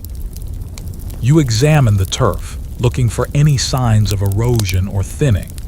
You carefully lay down new layers, patting them firmly into place, ensuring a tight, insulating seal. The turf, with its intertwined roots and soil, provides excellent insulation against the cold winter winds and the driving rain. It's a cozy, warm blanket for your home. This type of construction is a mainstream historical fact, characteristic of many Viking Age dwellings, demonstrating a practical adaptation to the available building materials and climate. You notice a small patch of moss beginning to grow on one section of the roof, a tiny green island amidst the brown earth. It adds a touch of natural beauty to the functional design. You hum to yourself, a soft, contented sound as you work. The rhythmic placement of turf, the feel of the earth beneath your hands, it's a grounding experience, connecting you directly to the land that sustains you. Historians still argue about the exact methods used for waterproofing turf roofs. While tar was sometimes used, the precise composition and application methods varied. For you, the key is the density of the turf and the careful overlapping of layers, combined with the natural binding power of the roots. It's a system perfected over centuries, a testament to practical experience and observation. You remember once, a few years back, a particularly heavy snowfall caused a small section of your roof to collapse slightly. It was a cold, miserable night, and you had to quickly patch it with whatever materials you could find, working by the light of a flickering torch. It was a stark reminder of the ever-present challenges of your environment and the need for constant vigilance and preparedness. Another joke: why did the Viking install a skylight? To get a better view of the stars he was navigating by. As the sun begins its final descent, casting long, golden rays across the village, you finish the major repairs on the roof. You climb down, feeling the familiar ache in your muscles, but also a deep sense of satisfaction. Your longhouse is now more secure, more insulated, ready to face the coming winter. You brush the dirt and turf from your hands, a silent acknowledgement of the work done. Ilara calls you in for the evening meal, the inviting aroma of cooking food drawing you inside. The longhouse feels particularly warm and cozy, a direct result of your efforts on the roof. You sit by the fire, your children gathered around, and share stories of your day, perhaps describing the stubbornness of a particular patch of turf or the cleverness of the migrating birds. As darkness settles, you think about the berries drying outside, a small promise of summer's sweetness in the heart of winter. You think about the strong, warm roof over your head, a testament to resilience and foresight. Your life is shaped by the seasons, by the constant dance between abundance and scarcity, warmth and cold. And in this rhythm, you find your purpose, your peace. You feel a profound connection to your ancestors, who lived these same cycles, and a sense of responsibility to those who will come after you. The chill in the air deepens with each passing day, signaling the true arrival of autumn. Today, your focus is entirely on preparations for the winter, specifically on checking and replenishing your stores of dried fish. This is the cornerstone of your family's survival during the lean months when fishing is more challenging and the sea can be treacherous. You head to the small, separate drying shed near your longhouse, its wooden planks weathered and darkened by years of sun and salt. The air inside the shed is cool and dry, permeated by the distinct, slightly pungent aroma of dried fish. Rows upon rows of cod, haddock, and ling are hanging from wooden racks, their stiff, flattened bodies a testament to the sun and wind's preserving power. You run your hand along a few, feeling their hard, brittle texture. They are perfectly cured, a solid source of sustenance for the months ahead. This method of preservation, known as stockfish, is a mainstream historical fact, central to the Viking diet and economy. It allowed for long-term storage and easy transport. You begin to inspect each fish, ensuring there are no signs of spoilage or insect damage. You move them, making sure air circulates freely around each one, preventing any lingering moisture. It's a meticulous process, but a crucial one. A single spoiled fish could potentially contaminate an entire batch, a risk you cannot afford to take. You hum a low, tuneless melody, a quiet accompaniment to your focused work. Your wife, Ilara, joins you, her keen eye equally adept at assessing the quality of the dried fish. She points out a few pieces that could use a bit more airing, and together you rearrange them. Her presence is comforting, a reminder that this is a shared effort, a partnership in survival. You appreciate her meticulousness. Two pairs of eyes are always better than one when it comes to safeguarding your winter provisions. As you work, you recall a humorous incident from your youth when you were helping your father with the drying process. You were so eager to finish that you accidentally hung a few fish too close to the edge of the rack, and a mischievous raven swooped down and made off with one right before your eyes. Your father chased it, shouting, but the raven was too quick. You learned then that vigilance is just as important as technique. A quirky tidbit. Some historical accounts suggest that dried fish was so hard and durable that it was sometimes used as a form of hard tack, or even jokingly, as a weapon. While you certainly don't plan on using your fish for combat, their remarkable longevity and robustness are indeed impressive. You might even joke that you could build a small boat out of these fish, if you were desperate enough. You hear the distant sounds of children playing, their laughter a bright counterpoint to the quiet work inside the shed. It's a reminder of why you do this, why every dried fish, every preserved berry, every stored root vegetable matters. It's for them, for their warmth and their well-being through the long, cold winter. The cycle of life and provision continues, generation after generation.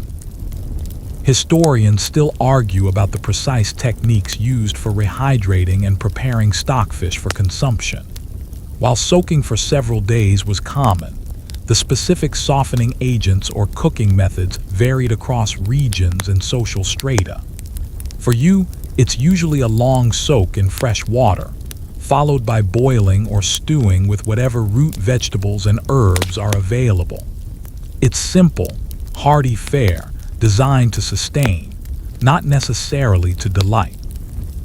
You think about the communal feasts in the long winter months, where dried fish will be a staple, prepared in various ways to add a bit of variety.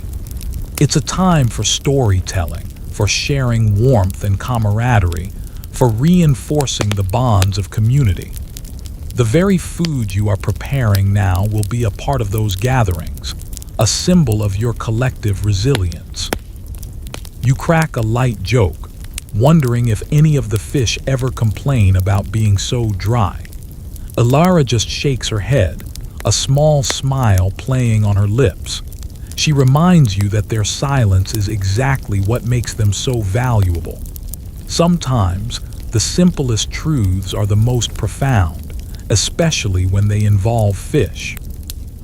As the day wears on, you complete your inspection and reorganization of the dried fish stores. The shed is neat, orderly, and well stocked. You close the heavy wooden door, securing it with a sturdy latch. There's a deep sense of satisfaction in knowing that your family, and indeed your village, has a strong foundation for the winter ahead. It's a quiet triumph, but a vital one. You move to another critical winter preparation, checking your supply of cured meats. Hanging in a cooler, darker part of the longhouse, or perhaps in a separate smokehouse, are lengths of dried and smoked lamb, mutton, and occasionally venison. These are precious commodities, providing essential fats and proteins. You run your hand over the rough, smoky surface of a piece of cured lamb, its rich aroma filling your nostrils. You carefully inspect each piece, looking for any signs of mold or spoilage. The smoking process, a mainstream historical fact, was another crucial preservation method, adding flavor and acting as an antimicrobial agent. It allowed for the long-term storage of meat, complementing the dried fish and root vegetables. It's a testament to the ingenuity of your ancestors to harness smoke and salt for survival. You remember the process of smoking the meat, the patient hours spent tending the smoldering fire, ensuring the smoke was consistent and permeated every fiber of the meat. It's a labor-intensive process, but the results are well worth the effort. The rich, savory taste of smoked meat is a welcome addition to the winter diet, a treat that helps break the monotony of dried fish. A quirky tidbit. Some archaeological evidence suggests that specific types of wood were favored for smoking different meats, influencing the final flavor. While you use whatever suitable hardwood is available, you might occasionally notice subtle differences in flavor depending on the wood used. It's like a secret culinary art, passed down through generations.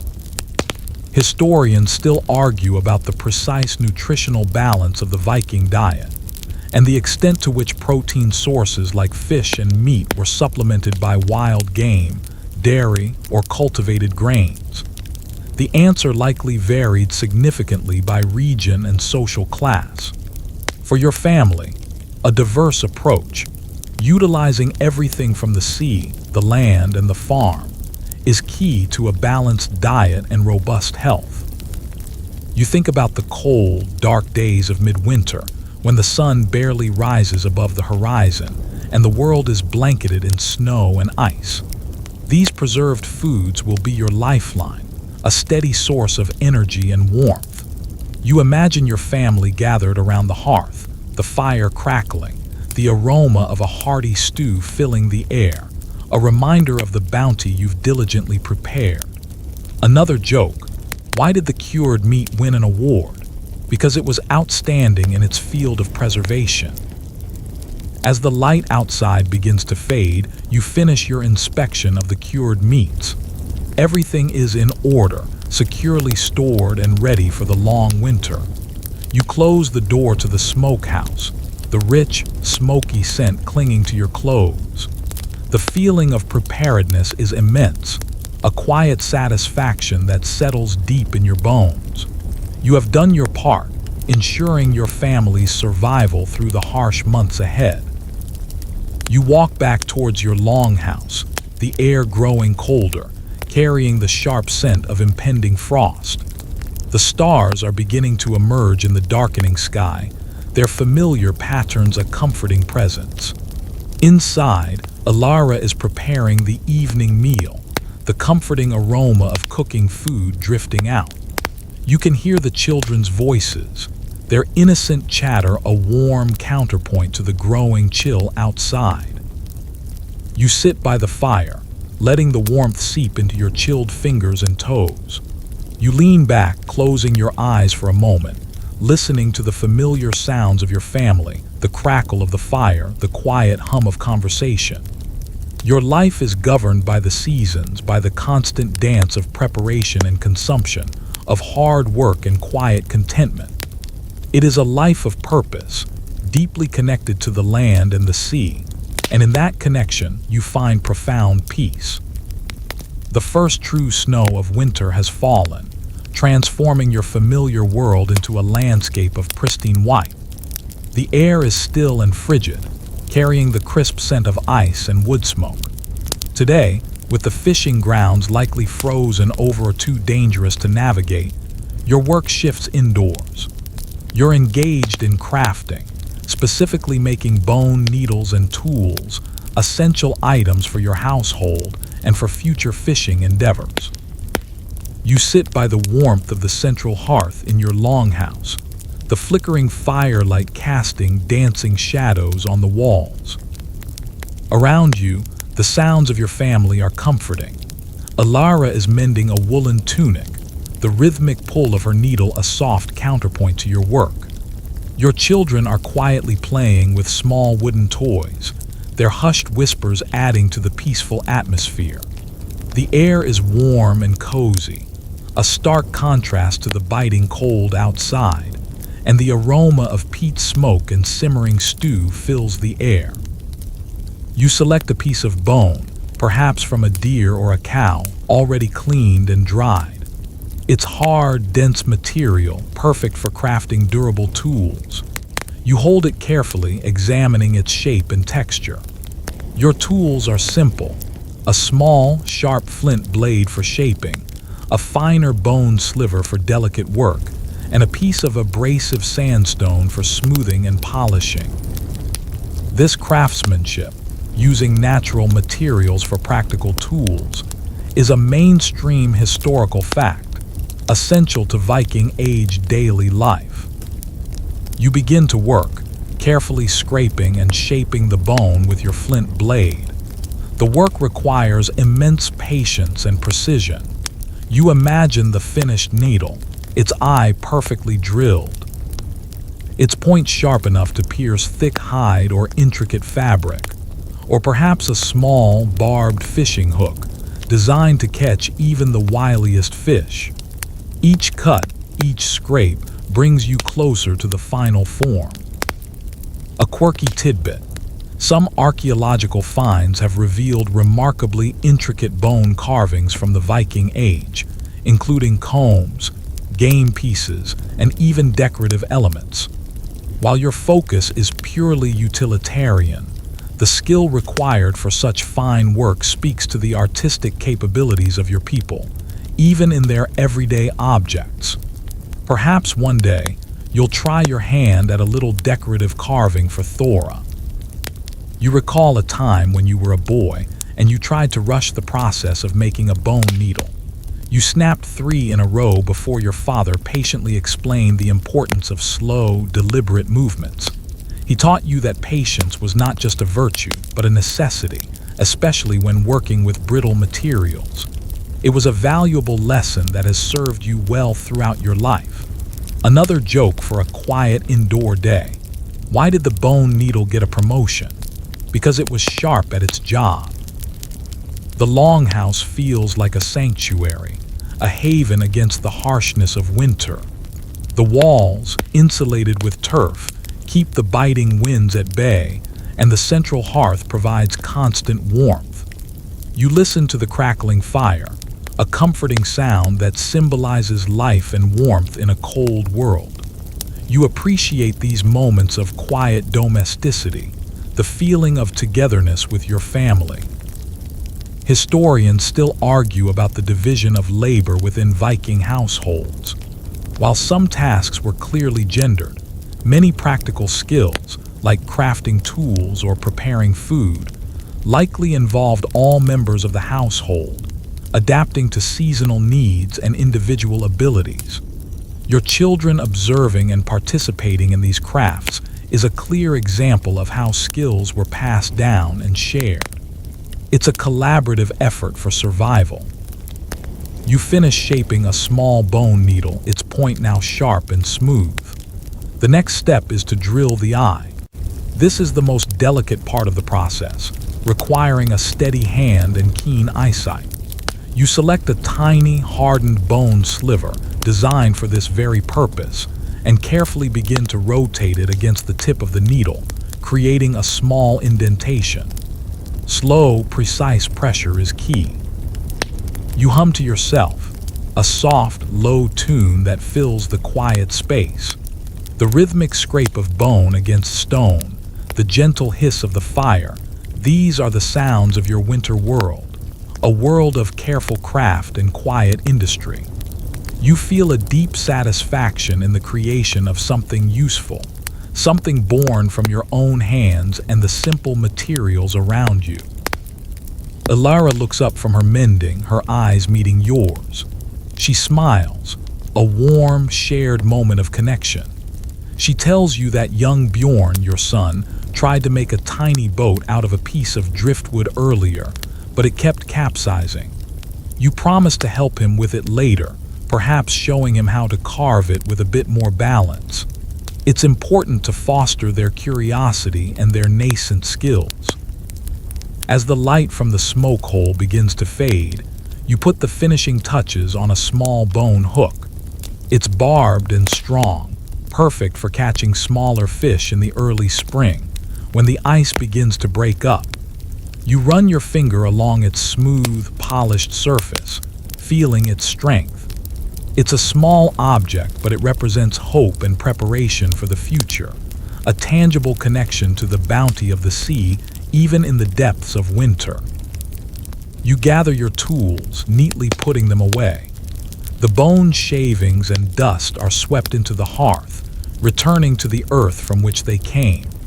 The longhouse is now filled with the rich aroma of the evening meal, a hearty stew simmering over the fire. Your children are gathering by the hearth, their faces alight with anticipation.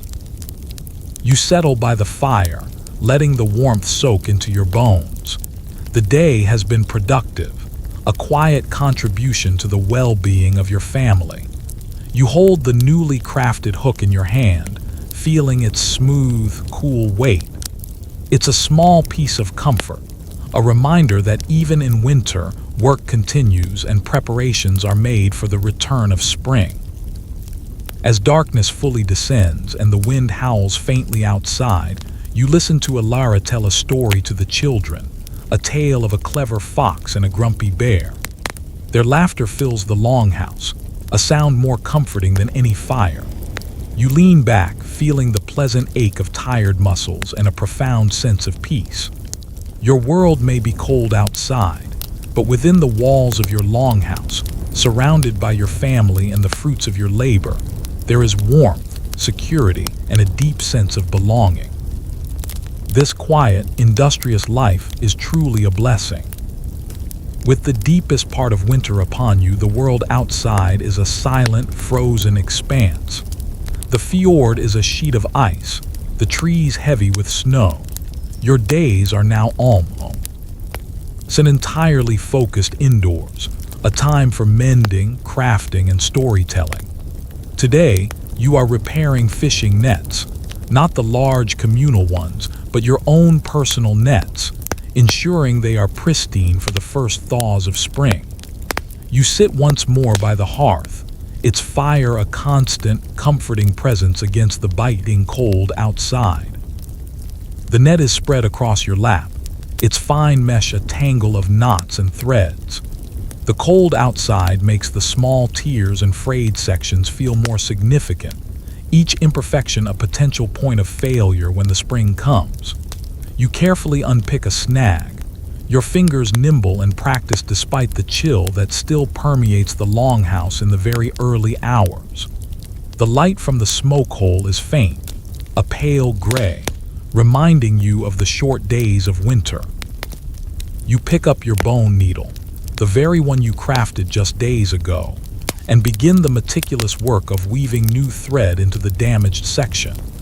Each stitch is precise, designed to mimic the original knotting pattern, ensuring the net retains its strength and integrity. It's a quiet, meditative task, allowing your mind to wander even as your hands remain focused. This indoor crafting is a mainstream historical fact, common during the long, dark winters when outdoor activities were limited. It was a time for practical maintenance and skill development. As you work, Alara is preparing a simple breakfast of dried fish and leftover stew, warming it over the embers of the fire. The aroma is comforting, a familiar scent that has sustained your family through countless winters. Your children are still asleep, their soft breathing a gentle rhythm in the quiet house. These peaceful mornings are a cherished part of winter life, a time for quiet reflection before the day's gentle activities begin. You recall a time when you were a child and you absolutely detested net mending. You found it tedious and frustrating, often pricking your fingers on the sharp needles. Your grandfather, a patient and wise man, told you that every stitch was a prayer for a good catch, a silent conversation with the sea. He said that the more care you put into your nets, the more the sea would reward you.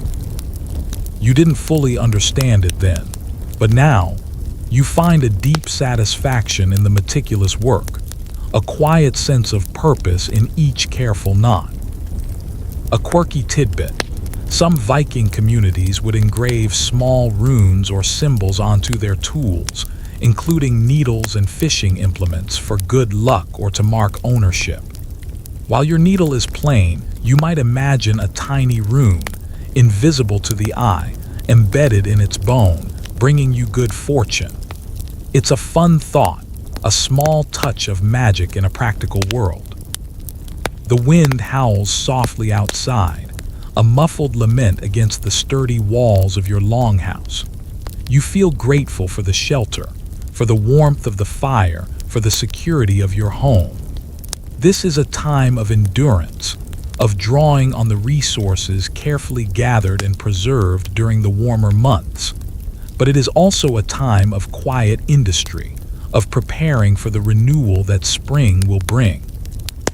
Historians still argue about the extent of specialized craftsmanship within Viking Age villages. Were certain individuals designated as full-time net makers, or did most people possess the skills for basic repairs? It's likely a combination, with some excelling, but a general competency in essential tasks being widespread. For you, it's simply a necessary skill, passed down through your family, as fundamental as knowing how to row a boat or split a log. You find a particularly stubborn tangle in the net, a knot that resists your efforts. You sigh good-naturedly, remembering old Ragnar's knack for getting his lines in an impossible mess. He'd often claim a sea monster had tied them in its sleep. You just smile and patiently work at the knot, slowly teasing it apart with a small bone pick until it finally yields. It's a small victory, but satisfying nonetheless. As the morning progresses, the longhouse slowly comes alive. The children awaken, their soft murmurs gradually turning into playful chatter. Alara sets out the simple breakfast, and you gather around the hearth, sharing the warm food. The conversation is quiet, focusing on the small events of the day, the plans for indoor chores, the observations of the weather. These are the moments that truly define your winter life, a rhythm of domesticity and shared warmth. You return to your net repair after the meal, your fingers now feeling more limber. The task continues, stitch after stitch, knot after knot. You think about the countless fish that this net will one day hold, the sustenance it will provide for your family. It's a tangible connection to the bounty of the sea, even when that bounty is hidden beneath a thick layer of ice. Another joke: why did the fisherman break up with his net? Because it was always too clingy. You imagine the feeling of the sun on your face, the salt spray on your skin, the thrill of a big catch. These are the memories that sustain you through the long winter, the promises of the warmer days to come. The work you do now in the quiet warmth of your longhouse is a direct preparation for those future moments, a quiet act of hope and foresight. As the short winter day begins to fade and the light from the smoke hole grows dimmer, you finish the last major repair on your net. You carefully fold it, ready to be stored until the ice breaks. You look at your handiwork, pleased with the seamless repair, the strengthened mesh. It's a job well done, a small but significant victory against the relentless forces of nature. You spend the rest of the evening by the fire, telling stories to your children. You recount tales of the sea, of brave voyages, and of the creatures that dwell in the deep. You speak of the cunning of the salmon, the strength of the cod, and the mysteries of the ocean. Your words paint vivid pictures in their minds, keeping the spirit of the sea alive even in the depths of winter. They listen, enthralled, their eyes wide with wonder. As the family settles down for the night and the fire begins to die down to embers, you feel a profound sense of peace. The longhouse is warm and secure, your family is safe, and your tools are ready for the coming spring. The winter may be long and dark, but it is also a time of quiet industry, of connection, and of preparation. And in that quiet purpose, you find a deep and abiding contentment. The deep winter days continue, each one a testament to patience and perseverance. Today, your indoor tasks shift from net repair to leatherworking. Your focus is on maintaining and repairing your fishing boots and other leather gear, ensuring they remain waterproof and durable for when the open water returns. You sit on a small stool near the hearth, the scent of cured leather mingling with the ever-present aroma of peat smoke. You lay out your worn leather boots, their surfaces scarred by countless encounters with rocks, salt water, and rough terrain. You examine the stitching, checking for any loose threads or worn seams. The leather itself, thick and robust, still feels supple, a testament to the quality of its original tanning. You have a small pot of rendered animal fat warming by the fire, its rich, earthy scent beginning to fill the air. This fat, combined with beeswax, creates a natural waterproofing and conditioning agent. This meticulous maintenance of gear is a mainstream historical fact, essential for extending the life of valuable tools and clothing in a pre-industrial society. You select a small, sharp bone awl and a length of strong sinew, already prepared for stitching. You begin by carefully cleaning the boots, removing any clinging dirt or salt residue. Then, you meticulously inspect each seam, using the awl to poke new holes where necessary and restitching any weakened areas. Your fingers are nimble, accustomed to fine work, and you take pride in the strength and neatness of your stitches. As you work, Elara is busy at the spindle, spinning wool into thread, her hands a blur of motion. The soft hum of the spindle is a soothing backdrop to your work. Your children are playing a quiet game nearby, their whispers and occasional soft giggles adding to the cozy atmosphere. The longhouse, with its constant activity, feels like a warm, buzzing hive in the heart of winter. You recall a comical incident from a fishing trip years ago. You'd been wading in the shallows, distracted by a particularly large salmon when you stepped into a hidden hole. Your boot filled with icy water, and you nearly lost your footing, stumbling awkwardly. You ended up with one boot sloshing and your pride slightly bruised, but at least you managed to land the salmon. It taught you a valuable lesson about always watching your step, even in familiar waters. A quirky tidbit.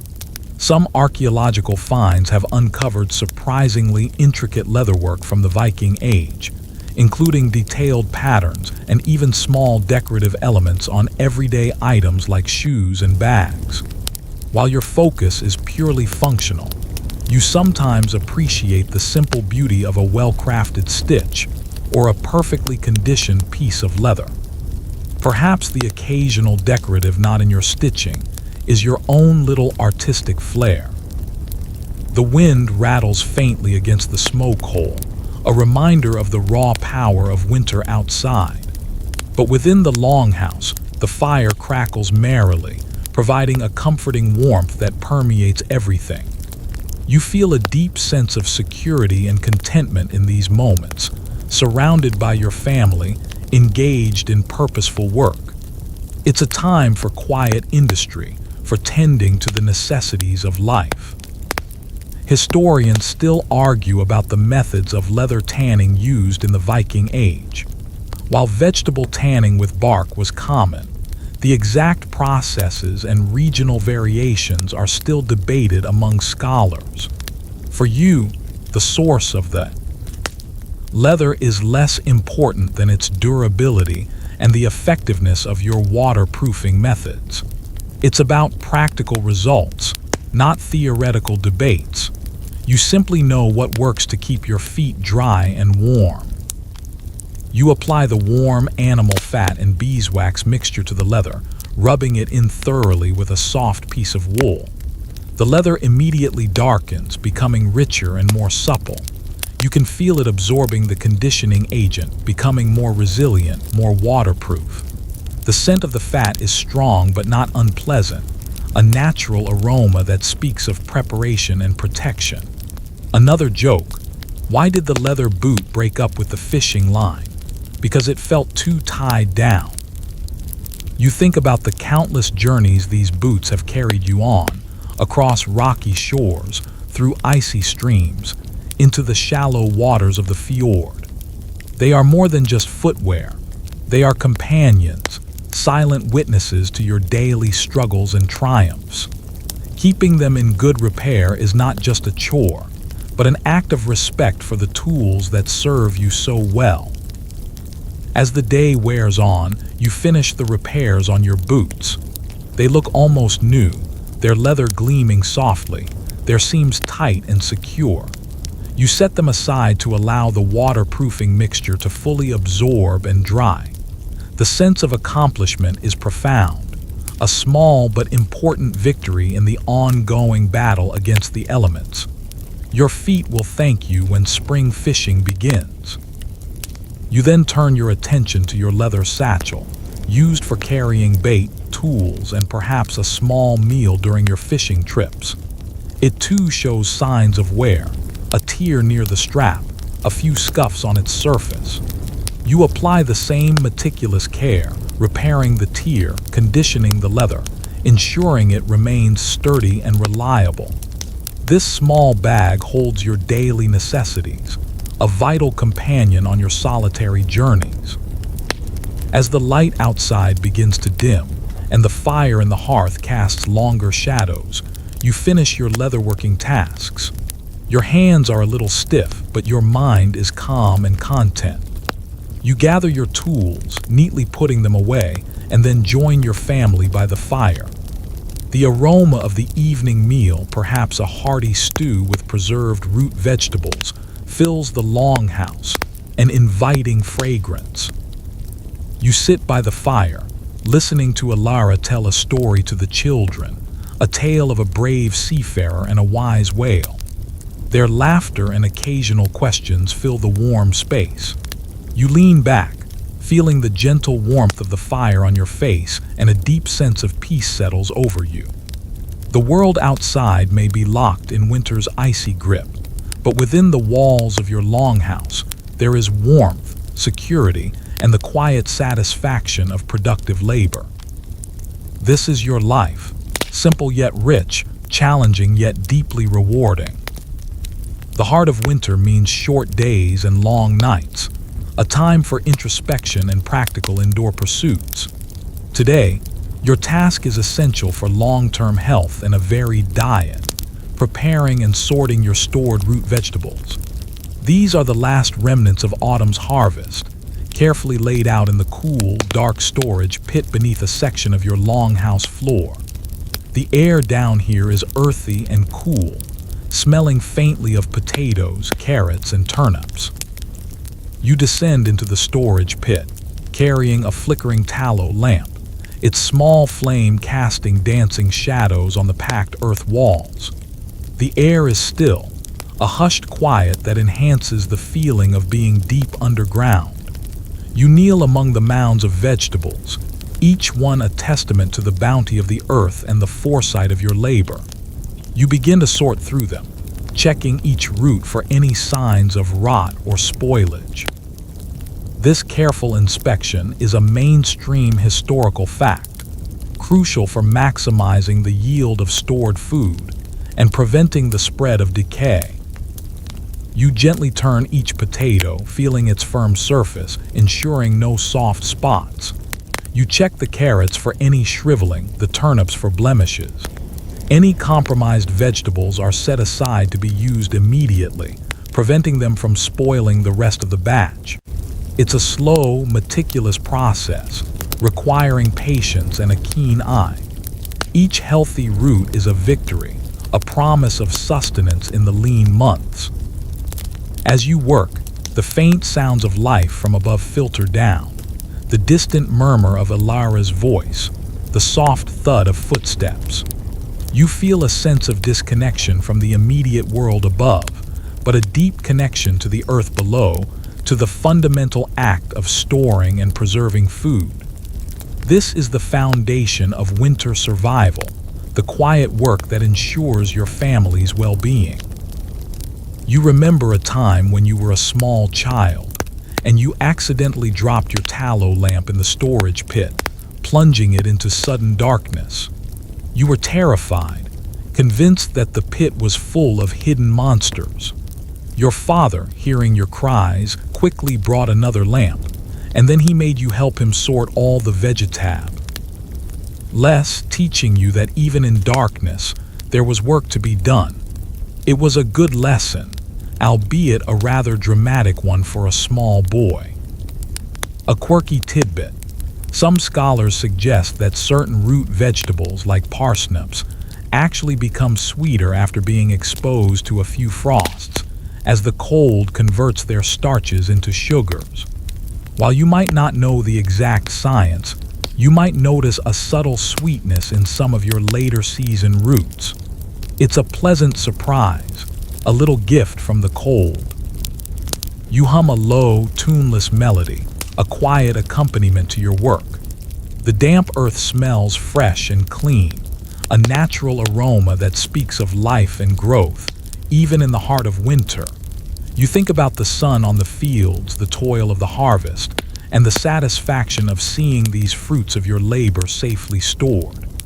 It's a cycle of effort and reward, a deep connection to the land that sustains you. Historians still argue about the exact methods and success rates of root vegetable storage in different Viking Age communities. Factors like soil type, temperature regulation, and ventilation would have played a crucial role. For your family, this cool, dry pit has proven reliable, a tried and true method passed down through generations. You trust in the wisdom of your elders and the efficacy of their techniques. You find a particularly large turnip, its smooth, round surface perfectly unblemished. You lift it, feeling its satisfying weight. This will make a good addition to a hearty stew, providing valuable carbohydrates and nutrients. You envision the warmth of the hot stew, the comforting aroma filling the longhouse, the taste of Earth's bounty providing strength through the long winter nights. You joke to yourself that these root vegetables are like the silent guardians of your winter, standing watch over your family's health. You give a little playful pat to a potato, thanking it for its resilience. Sometimes, a little anthropomorphism makes even the most mundane tasks a bit more enjoyable. As the hours pass, your piles of sorted vegetables grow. The rotten ones are few, a testament to the careful harvest and storage. You refill the baskets that sit near the trapdoor, ensuring a ready supply for Alara to cook with. The tallow lamp begins to flicker, signaling that it's time to emerge from your subterranean workspace. You climb back up into the warmth of the longhouse, bringing with you the earthy scent of the storage pit. Alara looks up, her eyes questioning, and you give her a reassuring nod. The stores are good, secure, ready for the remainder of winter. The children look at you, their faces curious, perhaps wondering where you disappear to for so long. You tell them about the underground treasure, the hidden bounty of food that will keep them strong through the winter. You let them each pick out a potato, feeling its smooth, cool skin. It's a small lesson in the importance of foresight and the value of every single piece of food. They hold their chosen potatoes carefully, as if they were indeed precious gems. As the day gives way to evening and the fire in the hearth burns brightly, you join your family for the evening meal. The stew, rich with meat and perhaps some of those freshly sorted root vegetables, is incredibly satisfying. You feel the warmth spread through your body, a deep sense of nourishment. You lean back, listening to the gentle chatter of your family, the crackle of the fire, the sounds of contentment. The world outside may be cold and dark, but within the walls of your longhouse there is warmth, security, and the quiet satisfaction of knowing you are prepared. This simple, purposeful life, deeply connected to the cycles of nature, brings a profound and abiding peace.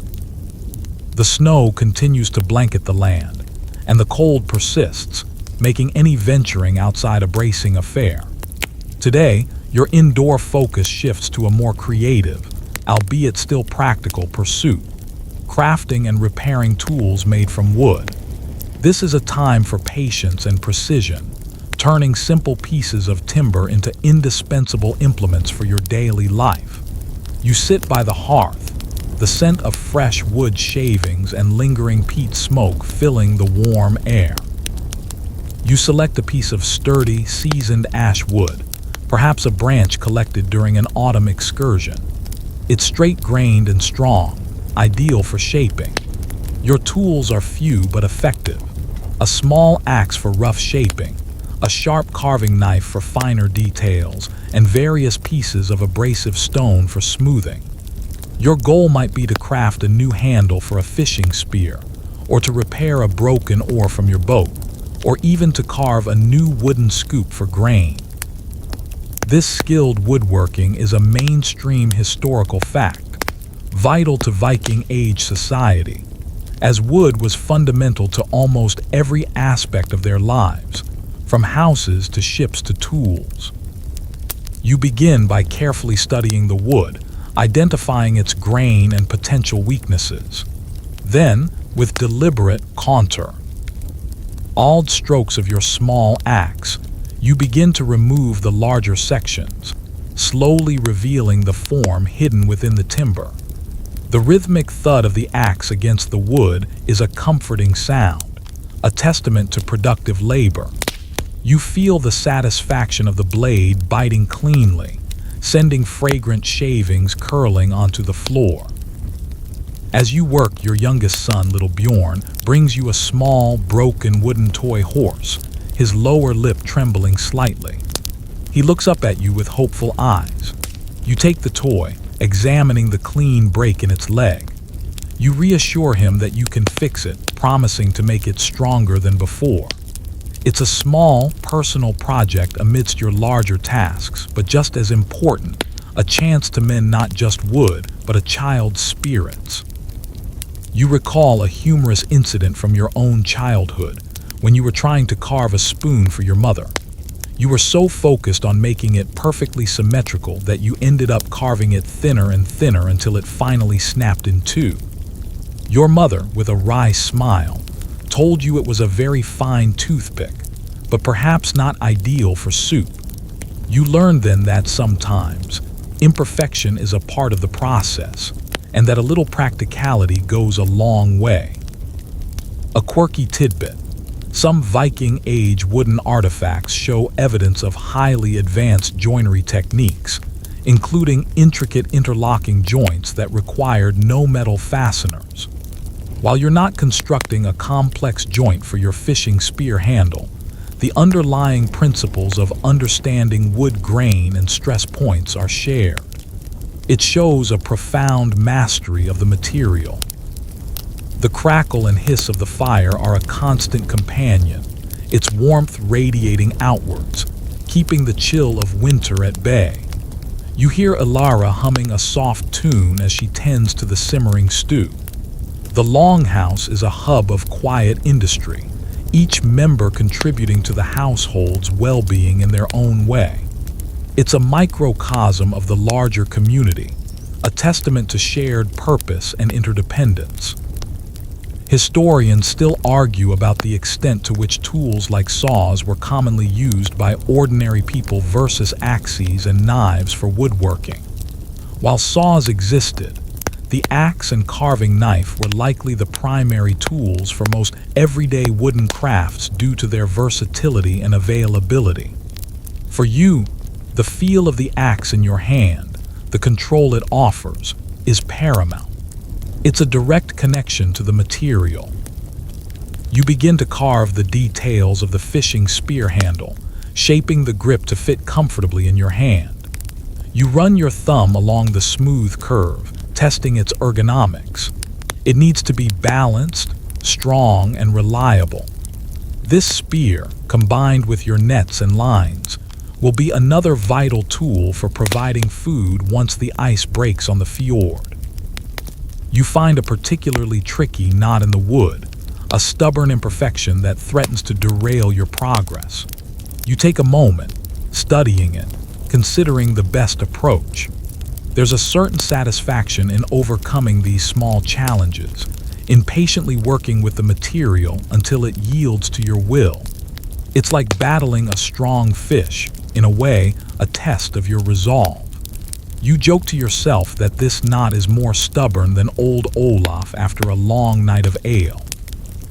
As you work on Bjorn's broken toy horse, you explain to him the importance of careful carving, of respecting the wood. You let him gently hold the carving knife, guiding his small hand to feel the sharpness of the blade against the wood. It's a lesson in patience and precision, a practical skill that will serve him well throughout his life. He watches, his eyes wide with fascination, as you carefully reattach the horse's leg with a small wooden peg and a bit of hide glue. As the short winter day begins to fade and the light from the smoke hole grows dim, you finish the spear handle. It's smooth, perfectly balanced, and strong. You admire your handiwork, a simple but elegant piece of craftsmanship. The broken toy horse, now mended, sits proudly on the hearth, a tiny testament to your skill and a child's joy. You gather your tools, carefully wiping them clean and putting them away.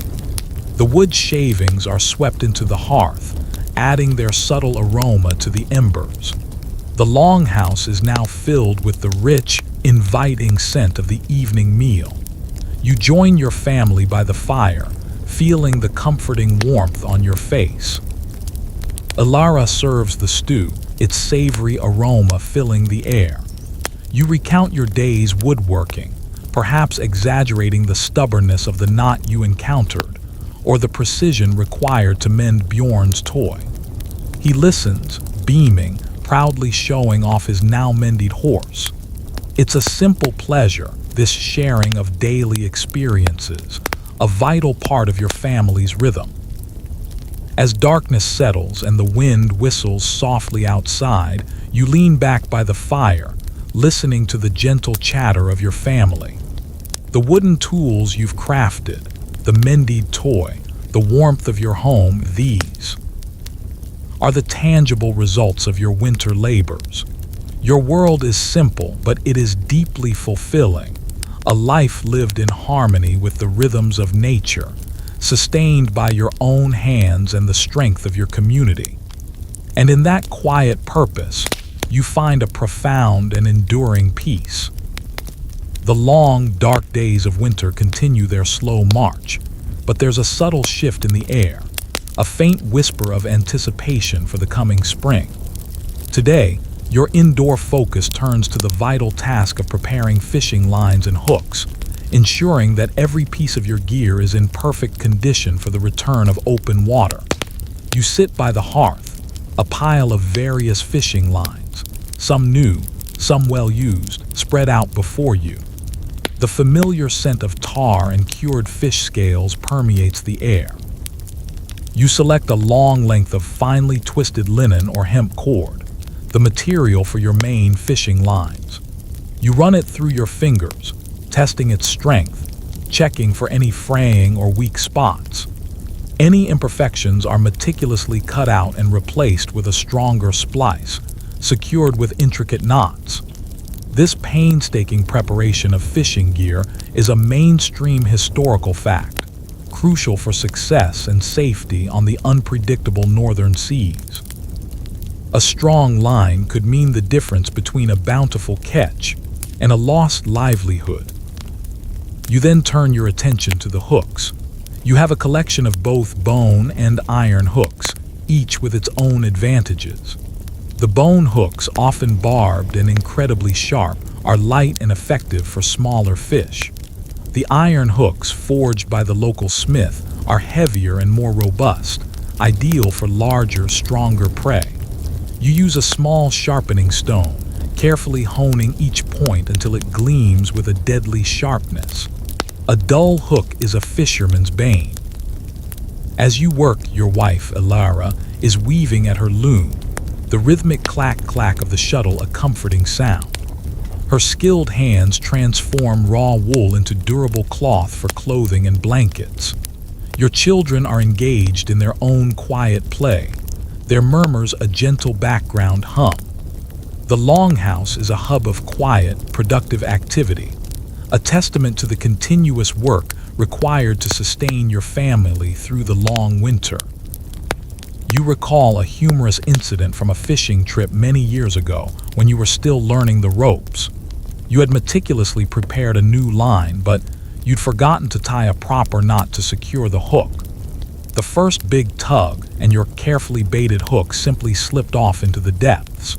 You spent the rest of the day feeling rather foolish, but you never made that mistake again. It was a good lesson in the unforgiving nature of the sea and the importance of meticulousness. A quirky tidbit. Some archaeological evidence suggests that Viking fishermen would sometimes attach small, carved wooden or bone effigies to their fishing lines, believing they would bring good luck or attract fish. While you rely on skill and good preparation, you might secretly appreciate the thought of such a charm, a little extra something in the vastness of the ocean. Perhaps a well-placed joke will do the trick. Why did the fishing line go to therapy? It had too many hang-ups. The faint winter light filters through the smoke hole, casting soft patterns on the floor. You can hear the muffled sounds of the village outside, the distant bleating of sheep, the occasional bark of a dog. But within the longhouse, there's a sense of insulated calm, a peaceful focus on the tasks at hand. This winter, though long, is a time of renewal, of preparing for the bounty that the warmer months will bring. Historians still argue about the exact types of bait preferred by Viking fishermen for different species of fish. While small fish and shellfish were common, the use of more unusual baits, or the development of specific bait gathering techniques, remains a subject of scholarly debate. For you, Fresh fish scraps are usually the most reliable, a testament to the direct link between yesterday's catch and tomorrow's potential. You carefully attach a new iron hook to a freshly prepared line, securing it with a strong, complex knot that you've perfected over years. You tug on it, testing its strength, ensuring it won't yield under the strain of a powerful fish. There's a deep satisfaction in the feel of the strong line in your hands, the certainty of its reliability. This is your connection to the sea, your means of sustenance. You hum a low, tuneless melody as you work, a quiet accompaniment to the rhythmic movements of your hands. You think about the first day the ice breaks, the feeling of the open water beneath your boat, the thrill of the first cast of the season. These are the thoughts that sustain you through the long, cold days, the promise of renewal and abundance. Your eldest daughter, Thora, comes to sit beside you, curious about your work. You show her how you sharpen a hook, letting her feel the surprising keenness of the point. You explain the importance of a sharp hook and a strong line, telling her how these simple tools connect you to the powerful, mysterious world beneath the waves. She listens, her eyes wide with a mix of fascination and respect. As the light outside begins its final descent, and the fire in the hearth casts longer, flickering shadows, you finish preparing your lines and hooks. They are neatly coiled, sharpened, and ready for use. You place them carefully in your fishing basket, already anticipating the day you can carry them down to the fjord. The sense of preparedness is profound, a quiet triumph in the face of winter's challenges. You gather your tools, putting them away with practiced efficiency. The longhouse is now filled with the inviting aroma of the evening meal, a hearty stew that promises warmth and nourishment. You join your family by the fire, feeling the comforting heat on your face, listening to their chatter.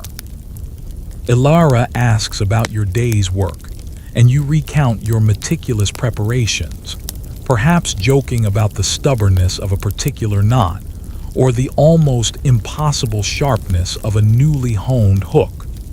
The children listen, their eyes occasionally drifting to the basket, a silent acknowledgement of the future bounty it promises. As darkness fully descends and the wind howls softly around the longhouse, you lean back by the fire, a deep sense of peace settling over you. Your tools are ready, your family is warm and safe, and the long winter days are slowly, surely giving way to the promise of spring. This purposeful, connected life, sustained by your own hands and the bounty of nature, brings a profound and enduring contentment. The days are now perceptibly longer, and though the air remains frigid, there's a subtle softening around the edges, a hint that winter's iron grip is slowly weakening. Today, your focus shifts to another vital aspect of your family's well-being, repairing and preparing winter clothing. The longhouse hums with the quiet industry of mending and weaving, a constant effort to keep warm and dry. You sit by the hearth, a pile of worn woolen garments before you, needles and sturdy thread in hand. You pick up a pair of your woolen breeches, their heavy fabric worn in places from countless hours of work. You examine the knees and seat, areas particularly prone to wear. You find a tear along a seam and a small hole that needs patching. You select a piece of sturdy, undyed wool fabric, salvaged from an older garment, to use as a patch. This meticulous repair and reuse of clothing is a mainstream historical fact, essential in a time when fabric was precious and labor-intensive to produce. Nothing was wasted. You thread a stout bone needle with a strong length of woolen yarn and begin to carefully mend the tear, using a tight, almost invisible stitch.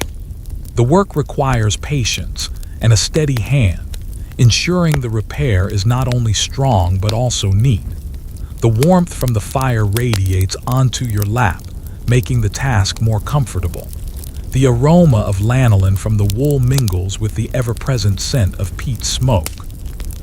As you work, Alara is at her loom, the rhythmic thump of the beater and the soft whir of the shuttle providing a soothing soundtrack to your efforts. She is weaving a new length of fabric, perhaps for a new tunic for one of the children. Your children are playing quietly nearby, their hushed voices adding to the peaceful domesticity. The longhouse feels like a sanctuary, a place of warmth and industry against the cold, stark world outside. You recall a humorous incident from a particularly harsh winter many years ago. You had been caught in a sudden snowstorm while tending to the sheep, and your woolen tunic became so soaked and heavy with snow that you could barely move. You finally made it back to the longhouse looking like a walking snowdrift, much to the amusement of Alara and the children. It taught you the invaluable lesson that good, dry clothing is just as important as a full stomach in winter. A quirky tidbit. Some archaeological finds have revealed surprisingly intricate weaving patterns and dyes used in Viking-age textiles, even for everyday clothing. While your repairs are utilitarian, the underlying craft of textile production was highly developed. Perhaps the thought of one day trading for a piece of brightly dyed fabric to liven up your family's wardrobe crosses your mind. You joke that your mending skills are so good, you could make a patchwork quilt out of a snowstorm. The wind occasionally whistles softly around the corners of the longhouse, a reminder of the relentless cold outside. But within, the fire crackles, and the warmth permeates every corner. You feel a deep sense of gratitude for the skills that allow you to provide for your family, to keep them warm and safe through the harshest season. It's a quiet satisfaction, a profound connection to the fundamental necessities of life. Historians still argue about the availability of different types of wool and other fibers for clothing in various Viking Age regions. While sheep wool was ubiquitous, the use of linen, hemp, or even nettle fibers varied. For your community, wool is the primary fiber, its warmth and durability unmatched for the cold climate. You appreciate its natural resilience and insulating properties. You pat down the patch on your breeches, feeling its seamless integration. The repair is strong, almost invisible. You then move on to a pair of your leather mittens, their seams chafed from handling rough ropes. You carefully restitch them with strong sinew, then apply a beeswax and fat mixture to waterproof and condition the leather. These mittens are vital for protecting your hands from the biting cold and the harsh work of fishing. You hum a low, tuneless melody as you work, a soft accompaniment to the quiet rhythm of the longhouse. You think about the promise of spring, the return of outdoor work, the feel of the sun on your skin. These thoughts sustain you through the long, indoor days, reminding you that this period of preparation is essential for the bounty that will follow. Your eldest daughter, Thora, comes to you, holding a small tear in her own tunic. You take it from her, reassuring her that it's easily mended. You show her how to carefully pick up the loose threads, how to use the needle to draw them back together. It's a quiet lesson in self-sufficiency, a vital skill for her future. She watches intently, her small fingers trying to mimic your movements. As the pale winter light begins to fade from the smoke hole, and the fire in the hearth casts longer shadows, you finish your clothing repairs. The pile of mended garments is testament to your efforts, each piece now ready to face the remaining cold. You feel a deep sense of accomplishment, knowing your family will be warm and protected. You gather your tools, neatly putting them away, then join your family by the fire. The inviting aroma of the evening meal, perhaps a hearty stew with preserved meat and root vegetables, fills the longhouse. You feel the comforting warmth spread through your body. Ilara asks about your progress, and you recount the day's mending, perhaps joking about the stubbornness of a particular tier, or the ingenuity required to make a small patch almost invisible. The children listen, occasionally glancing at their own clothing, a subtle understanding of the effort that goes into keeping them warm and safe. As darkness fully descends and the wind whispers faintly around the longhouse, you lean back by the fire, a profound sense of peace settling over you. Your family is warm, your home is secure, and your clothes are mended, ready for whatever winter still has in store. This purposeful, connected life, sustained by your own hands and the bounty of nature, brings a deep and enduring contentment. You are not just a fisherman. You are a weaver, a mender, a provider in every sense. The deep winter days are slowly giving way to the subtle signs of impending spring. The sun sits a little higher, the light lingers a little longer, and the air carries a faint promise of thaw. Today, your indoor task is vital for the future, preparing and preserving seeds from last year's harvest.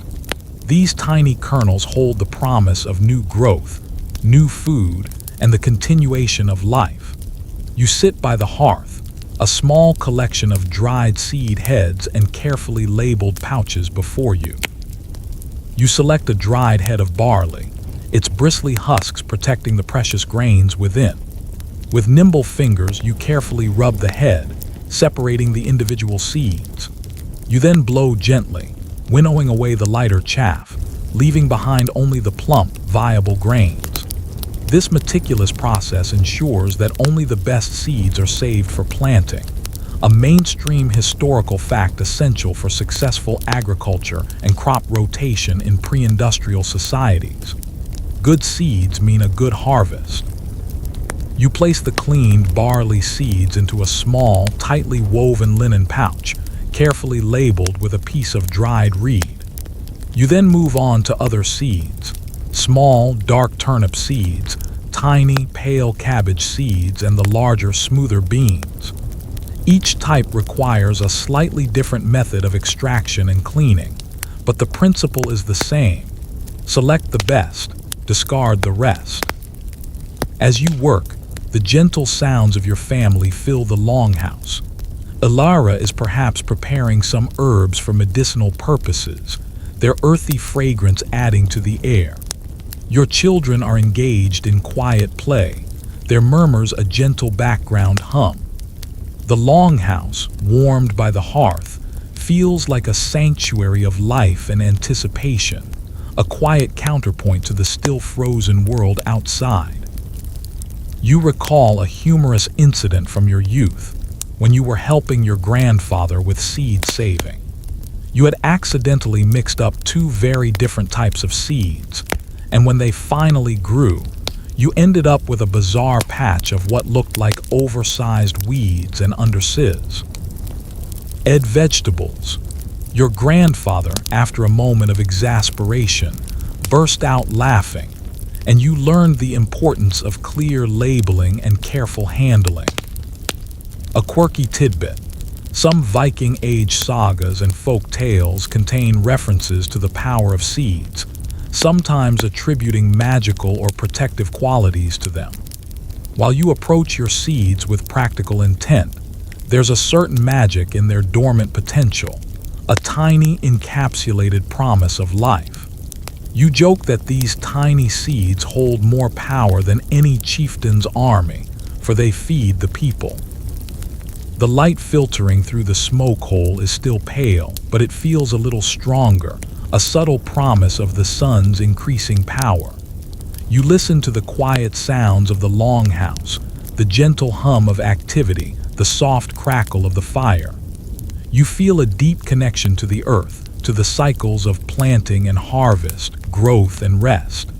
This is not just a chore. It's an act of faith in the returning spring, a commitment to the future. Historians still argue about the exact diversity of crops cultivated by Viking Age communities in different regions. While cereals like barley and oats were common, the extent of vegetable cultivation varied based on climate, soil, and cultural preferences. For your community, a mix of hardy grains and root vegetables ensures a balanced diet and resilience against unpredictable harvests. It's about building a sustainable future. You hum a low, tuneless melody as you work, a soft accompaniment to the rhythmic separation of seed from husk. You think about the tiny sprouts that will emerge from these seeds in the spring, pushing through the cold earth towards the sun. You envision the green fields, the flourishing gardens, the bounty that will eventually fill your larder again. These thoughts bring a quiet joy, a sense of hope that permeates the long winter days.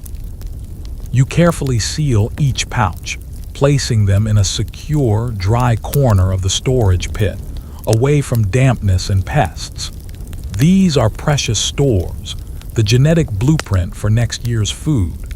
You feel a profound sense of responsibility for their safekeeping. Each pouch represents a link in the unbroken chain of life, a legacy passed down through generations. Your eldest son, young Bjorn, comes to you, holding a handful of dried berries. He asks if these too are seeds.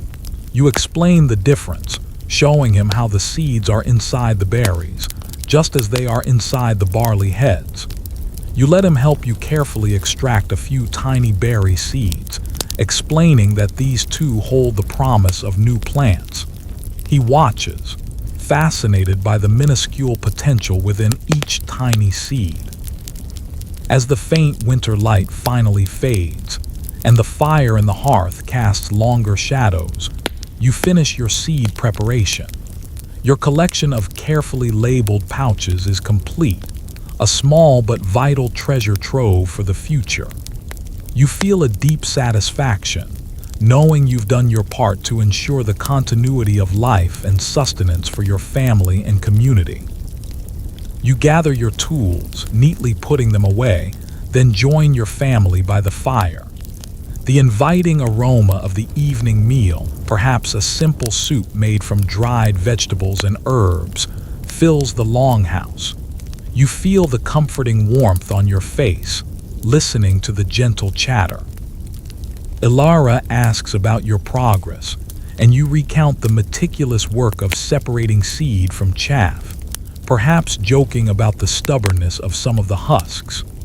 The children listen, their eyes occasionally drifting to the corner where the seed pouches are stored, a subtle understanding of the profound importance of these tiny, dormant promises. As darkness fully descends and the world outside is blanketed in quiet snow, you lean back by the fire, a profound sense of peace settling over you. Your seeds are safe, your family is warm, and the promise of spring, though still distant, feels closer with each passing day. This purposeful, connected life, deeply intertwined with the cycles of nature, brings a deep and enduring contentment. You are not just a fisherman. You are a farmer, a steward of the land, a guardian of the future. The days are undeniably lengthening now. The sun's arc noticeably higher in the pale sky, and a subtle softening of the ice hints at the approaching thaw. Today, your focus shifts to the children's education and the passing on of vital skills.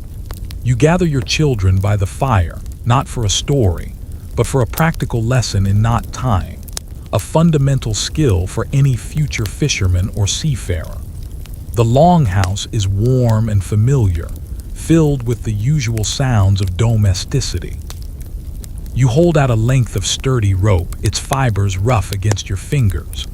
You demonstrate the first knot, a simple but strong bowline, explaining its purpose for securing lines or creating a loop that won't slip.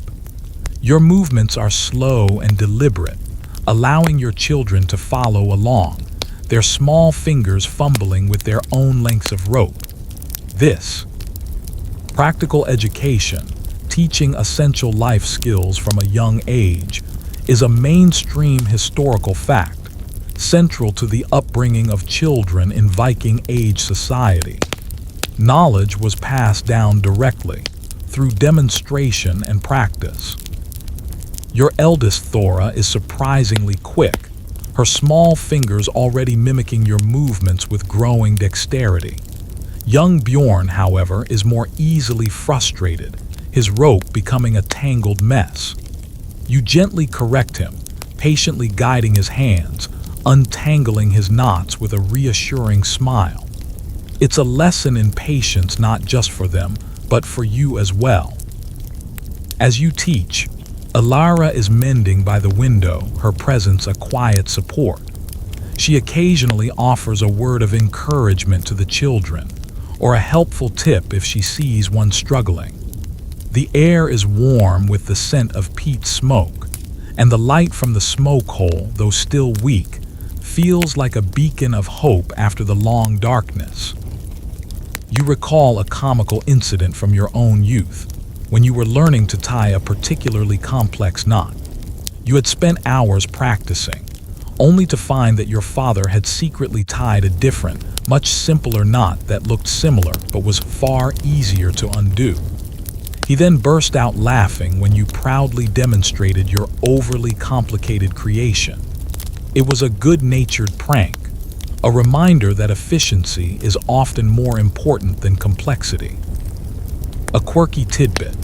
Some archaeological finds suggest that Viking children would practice their knot-tying skills on small, intricately carved wooden puzzles or toys that required specific knots to manipulate. While your children use simple lengths of rope, the idea of incorporating learning into play is a timeless one. You joke that mastering these knots will make them untangle any problem in life, not just ropes. The longhouse is quiet, filled only with the soft rustle of ropes, the occasional sigh of frustration, and your calm instructions. You think about the generations of your family who have learned these very same knots, the countless hands that have held these ropes. It's a powerful connection to your ancestors, a tangible link to the traditions that sustain your people. Historians still argue about the precise methods of education within Viking Age communities. While formal schooling was rare, the extent to which oral traditions, storytelling, and practical apprenticeships shaped children's learning is debated.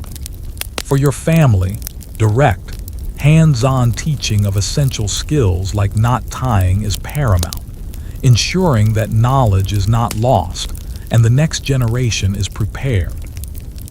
You move on to another knot, a secure fisherman's bend, used for attaching a line to a ring or another rope. You emphasize its strength and reliability, explaining that a well-tied knot is a fisherman's best friend.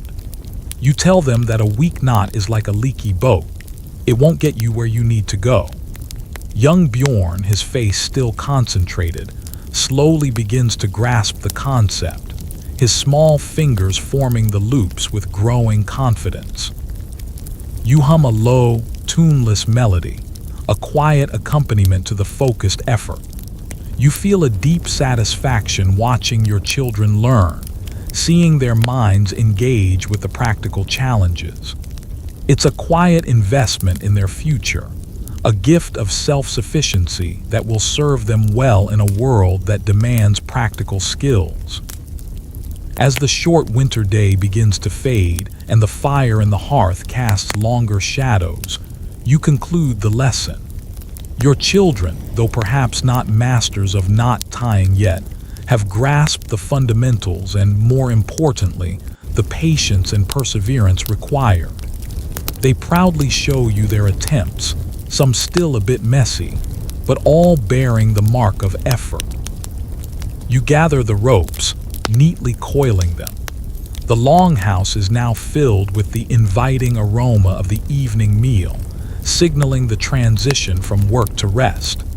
You join your family by the fire, feeling the comforting warmth on your face.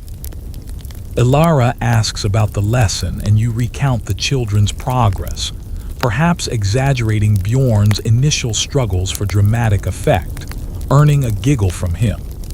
The children, still clutching their practice ropes, proudly demonstrate their newly learned knots, eager for your approval. It's a joyful end to a productive day, a celebration of learning and growth. As darkness fully descends, and the world outside is blanketed in quiet snow, you lean back by the fire, a profound sense of peace settling over you.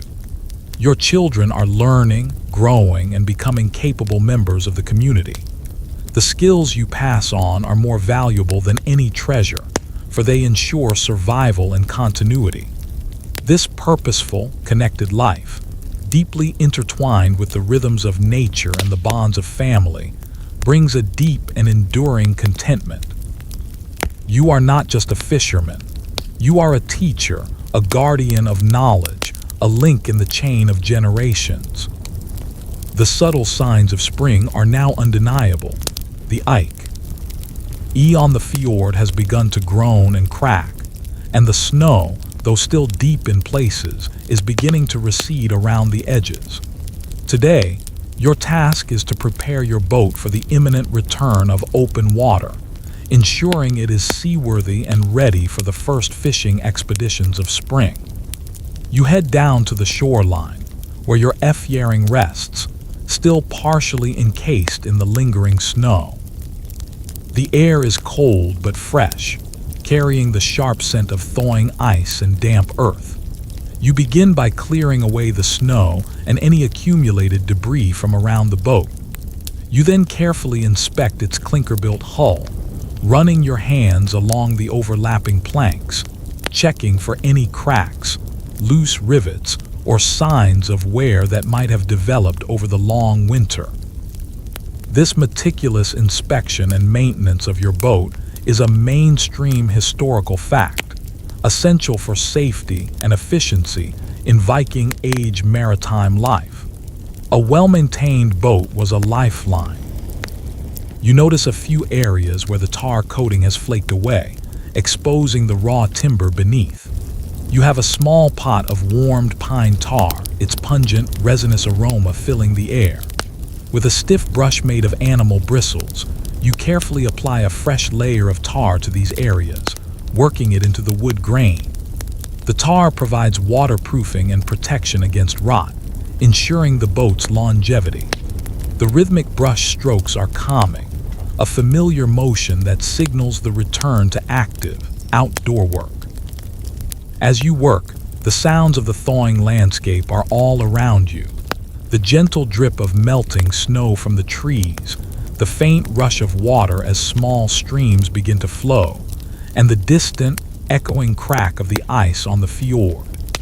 It's a symphony of renewal, a testament to nature's relentless cycle. You feel a sense of anticipation building within you, a quiet eagerness for the return to the open water. You recall a humorous incident from a spring long ago, when you were so eager to get your boat back in the water that you forgot to properly secure the rudder. You launched the boat with a flourish, only for the rudder to promptly float away as you pushed off from shore. You ended up paddling back awkwardly with an oar, much to the amusement of your fellow villagers. It was a good lesson in patience and thoroughness, a reminder that haste can often lead to unintended comedy. A quirky tidbit. Some archaeological finds of Viking boats show evidence of repairs made with surprising ingenuity, sometimes using salvaged pieces from other vessels or even incorporating unexpected materials. While you prefer traditional methods, the resourcefulness of your ancestors in keeping their vital boats afloat is truly impressive.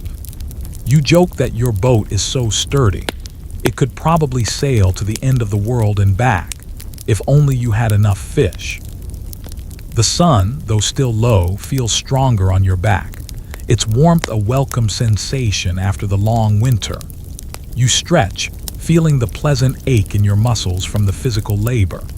The air is still cold, but it's a dry, invigorating cold, filled with the promise of new beginnings. You imagine the feel of the oars in your hands, the spray of water on your face, the thrill of the first spring catch. Historians still argue about the average lifespan of a Viking-age boat and the extent to which they were regularly repaired versus replaced. While some larger ships might have lasted for decades with extensive maintenance, smaller fishing boats like yours likely saw continuous repair and renovation throughout their active lives. For you, this boat is a cherished possession, a vital tool, and you will ensure it serves you for many years to come. You turn your attention to the oars, checking their shafts for any cracks or splinters. You sand down any rough spots with a piece of abrasive stone, ensuring a smooth, comfortable grip. You then apply a thin layer of tar to the blades, protecting them from water saturation.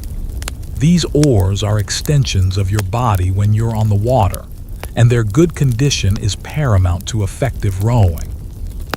You hum a low, tuneless melody as you work, a quiet accompaniment to the rhythmic tasks. You think about the countless journeys this boat has carried you on, the storms it has weathered, the bounties it has brought home. It's more than just wood and tar. It's a living companion, a partner in your daily quest for sustenance. Your children, sensing the excitement of spring's approach, come down to the shore to watch you work. They run their small hands along the smooth, tarred hull, their eyes wide with fascination. You explain the importance of each repair, how every bit of tar and every tightened rivet makes the boat stronger and safer. You let them help you gently wipe away a bit of excess tar, giving them a small, tangible role in the preparations. As the pale spring light begins its final descent and the sun dips towards the western horizon, you finish the last of your boat preparations. Tea. Fiering gleams softly, its tarred hull looking almost new, its oars polished and ready. You feel a deep satisfaction, knowing that your boat is ready to face the challenges and rewards of the coming spring and summer. You gather your tools, neatly putting them away, then walk back towards the longhouse.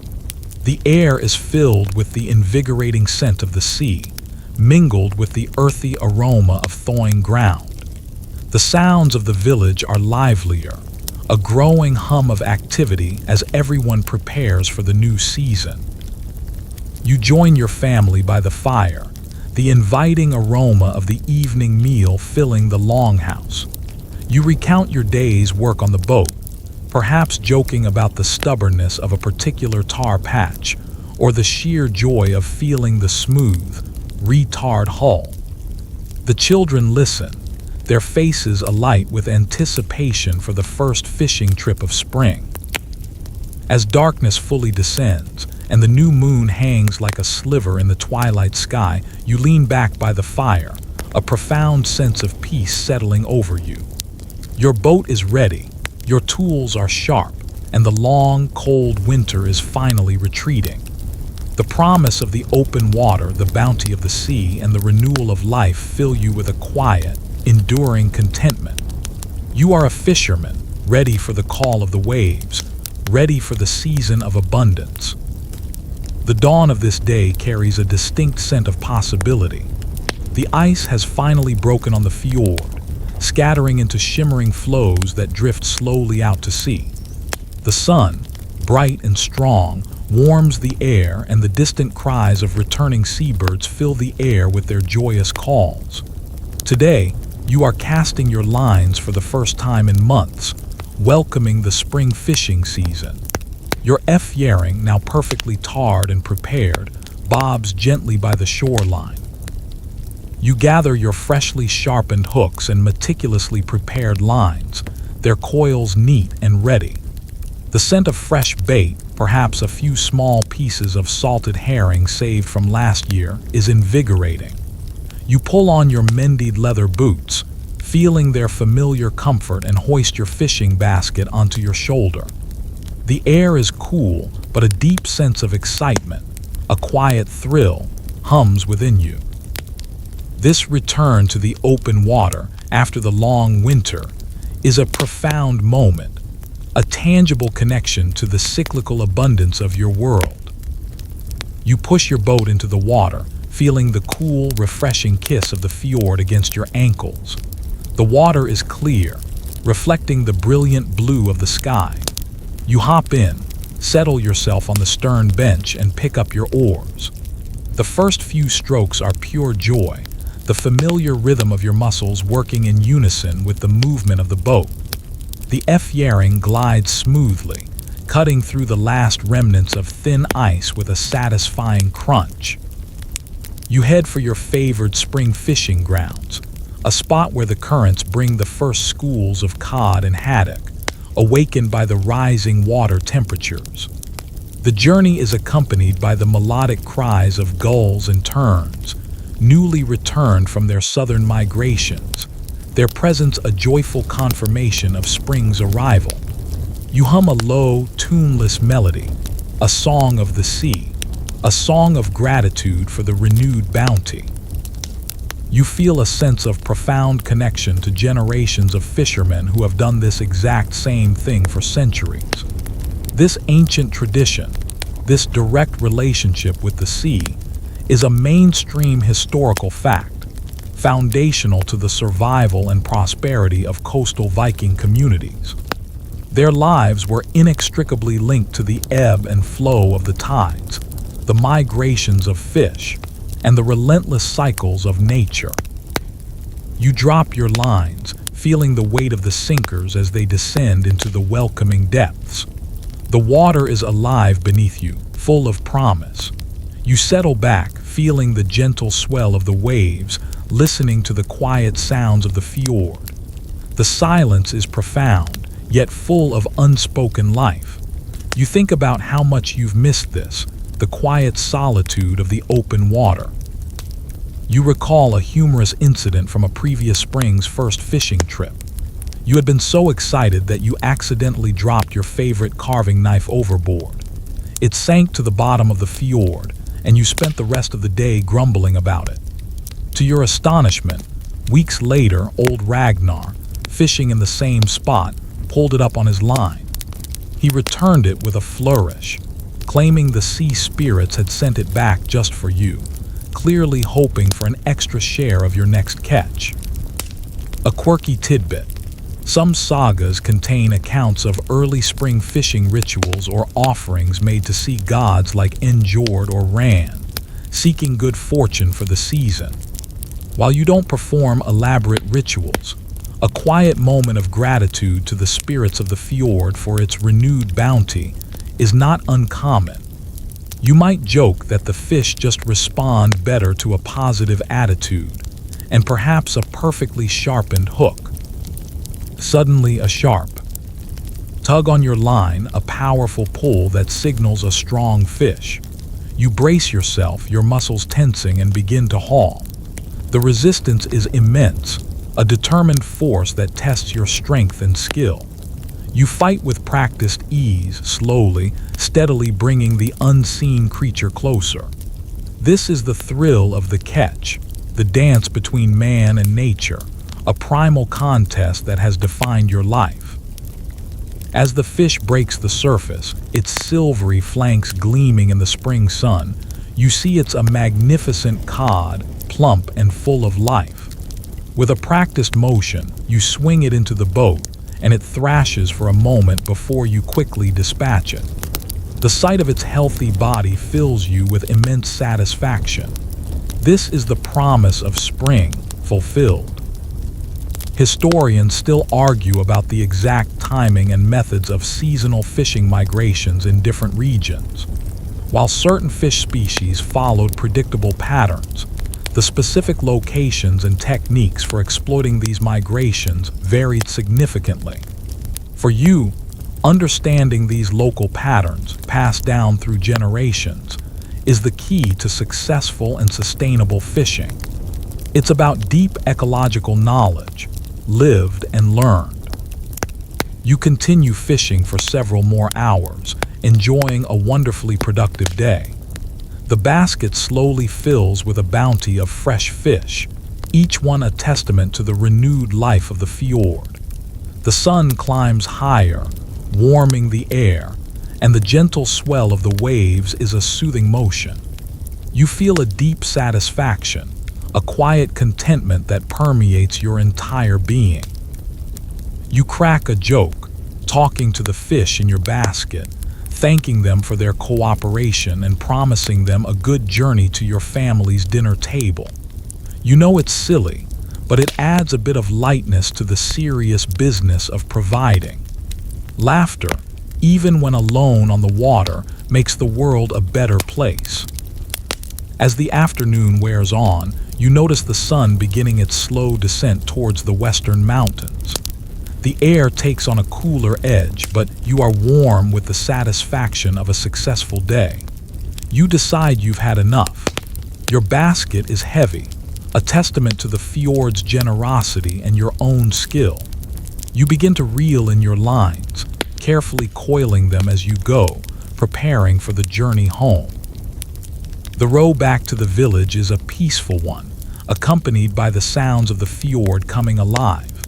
The distant calls of other fishermen, the splash of jumping fish, the gentle lapping of waves against your boat. The familiar mountains grow larger with each stroke, their peaks now clear of snow, green with the promise of summer. The air carries the faint, comforting scent of wood smoke from the village, a welcoming aroma. You pull your boat onto the shore, the effort made lighter by the help of a few children who rush down to greet you, their eyes wide with excitement at the sight of your full basket. Your family is there, waiting, their faces alight with joy. Alara inspects the healthy fish, her smile radiating pride.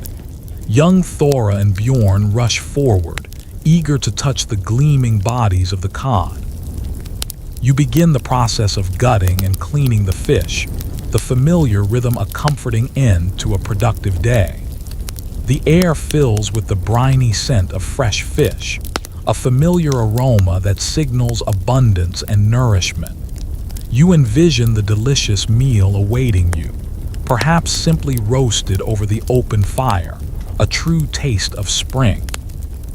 As darkness fully descends and the stars begin to prickle the deepening twilight sky, you sit by the fire, exhausted but deeply content. The day has been a triumph, a renewal, a profound reconnection with the sea that sustains your life. Your family is fed, your larder will soon be replenished, and the rhythm of life in the fjord has begun anew. You lean back, feeling the warmth of the fire on your face, listening to the gentle chatter of your family. It is a good life, simple yet rich, challenging yet profoundly rewarding. And in that deep connection to nature and community, you find your enduring peace, drifting slowly, peacefully into the embrace of sleep. So as you drift deeper into this tranquil space, imagine the vast, starlit sky above the fjord, silent and endless.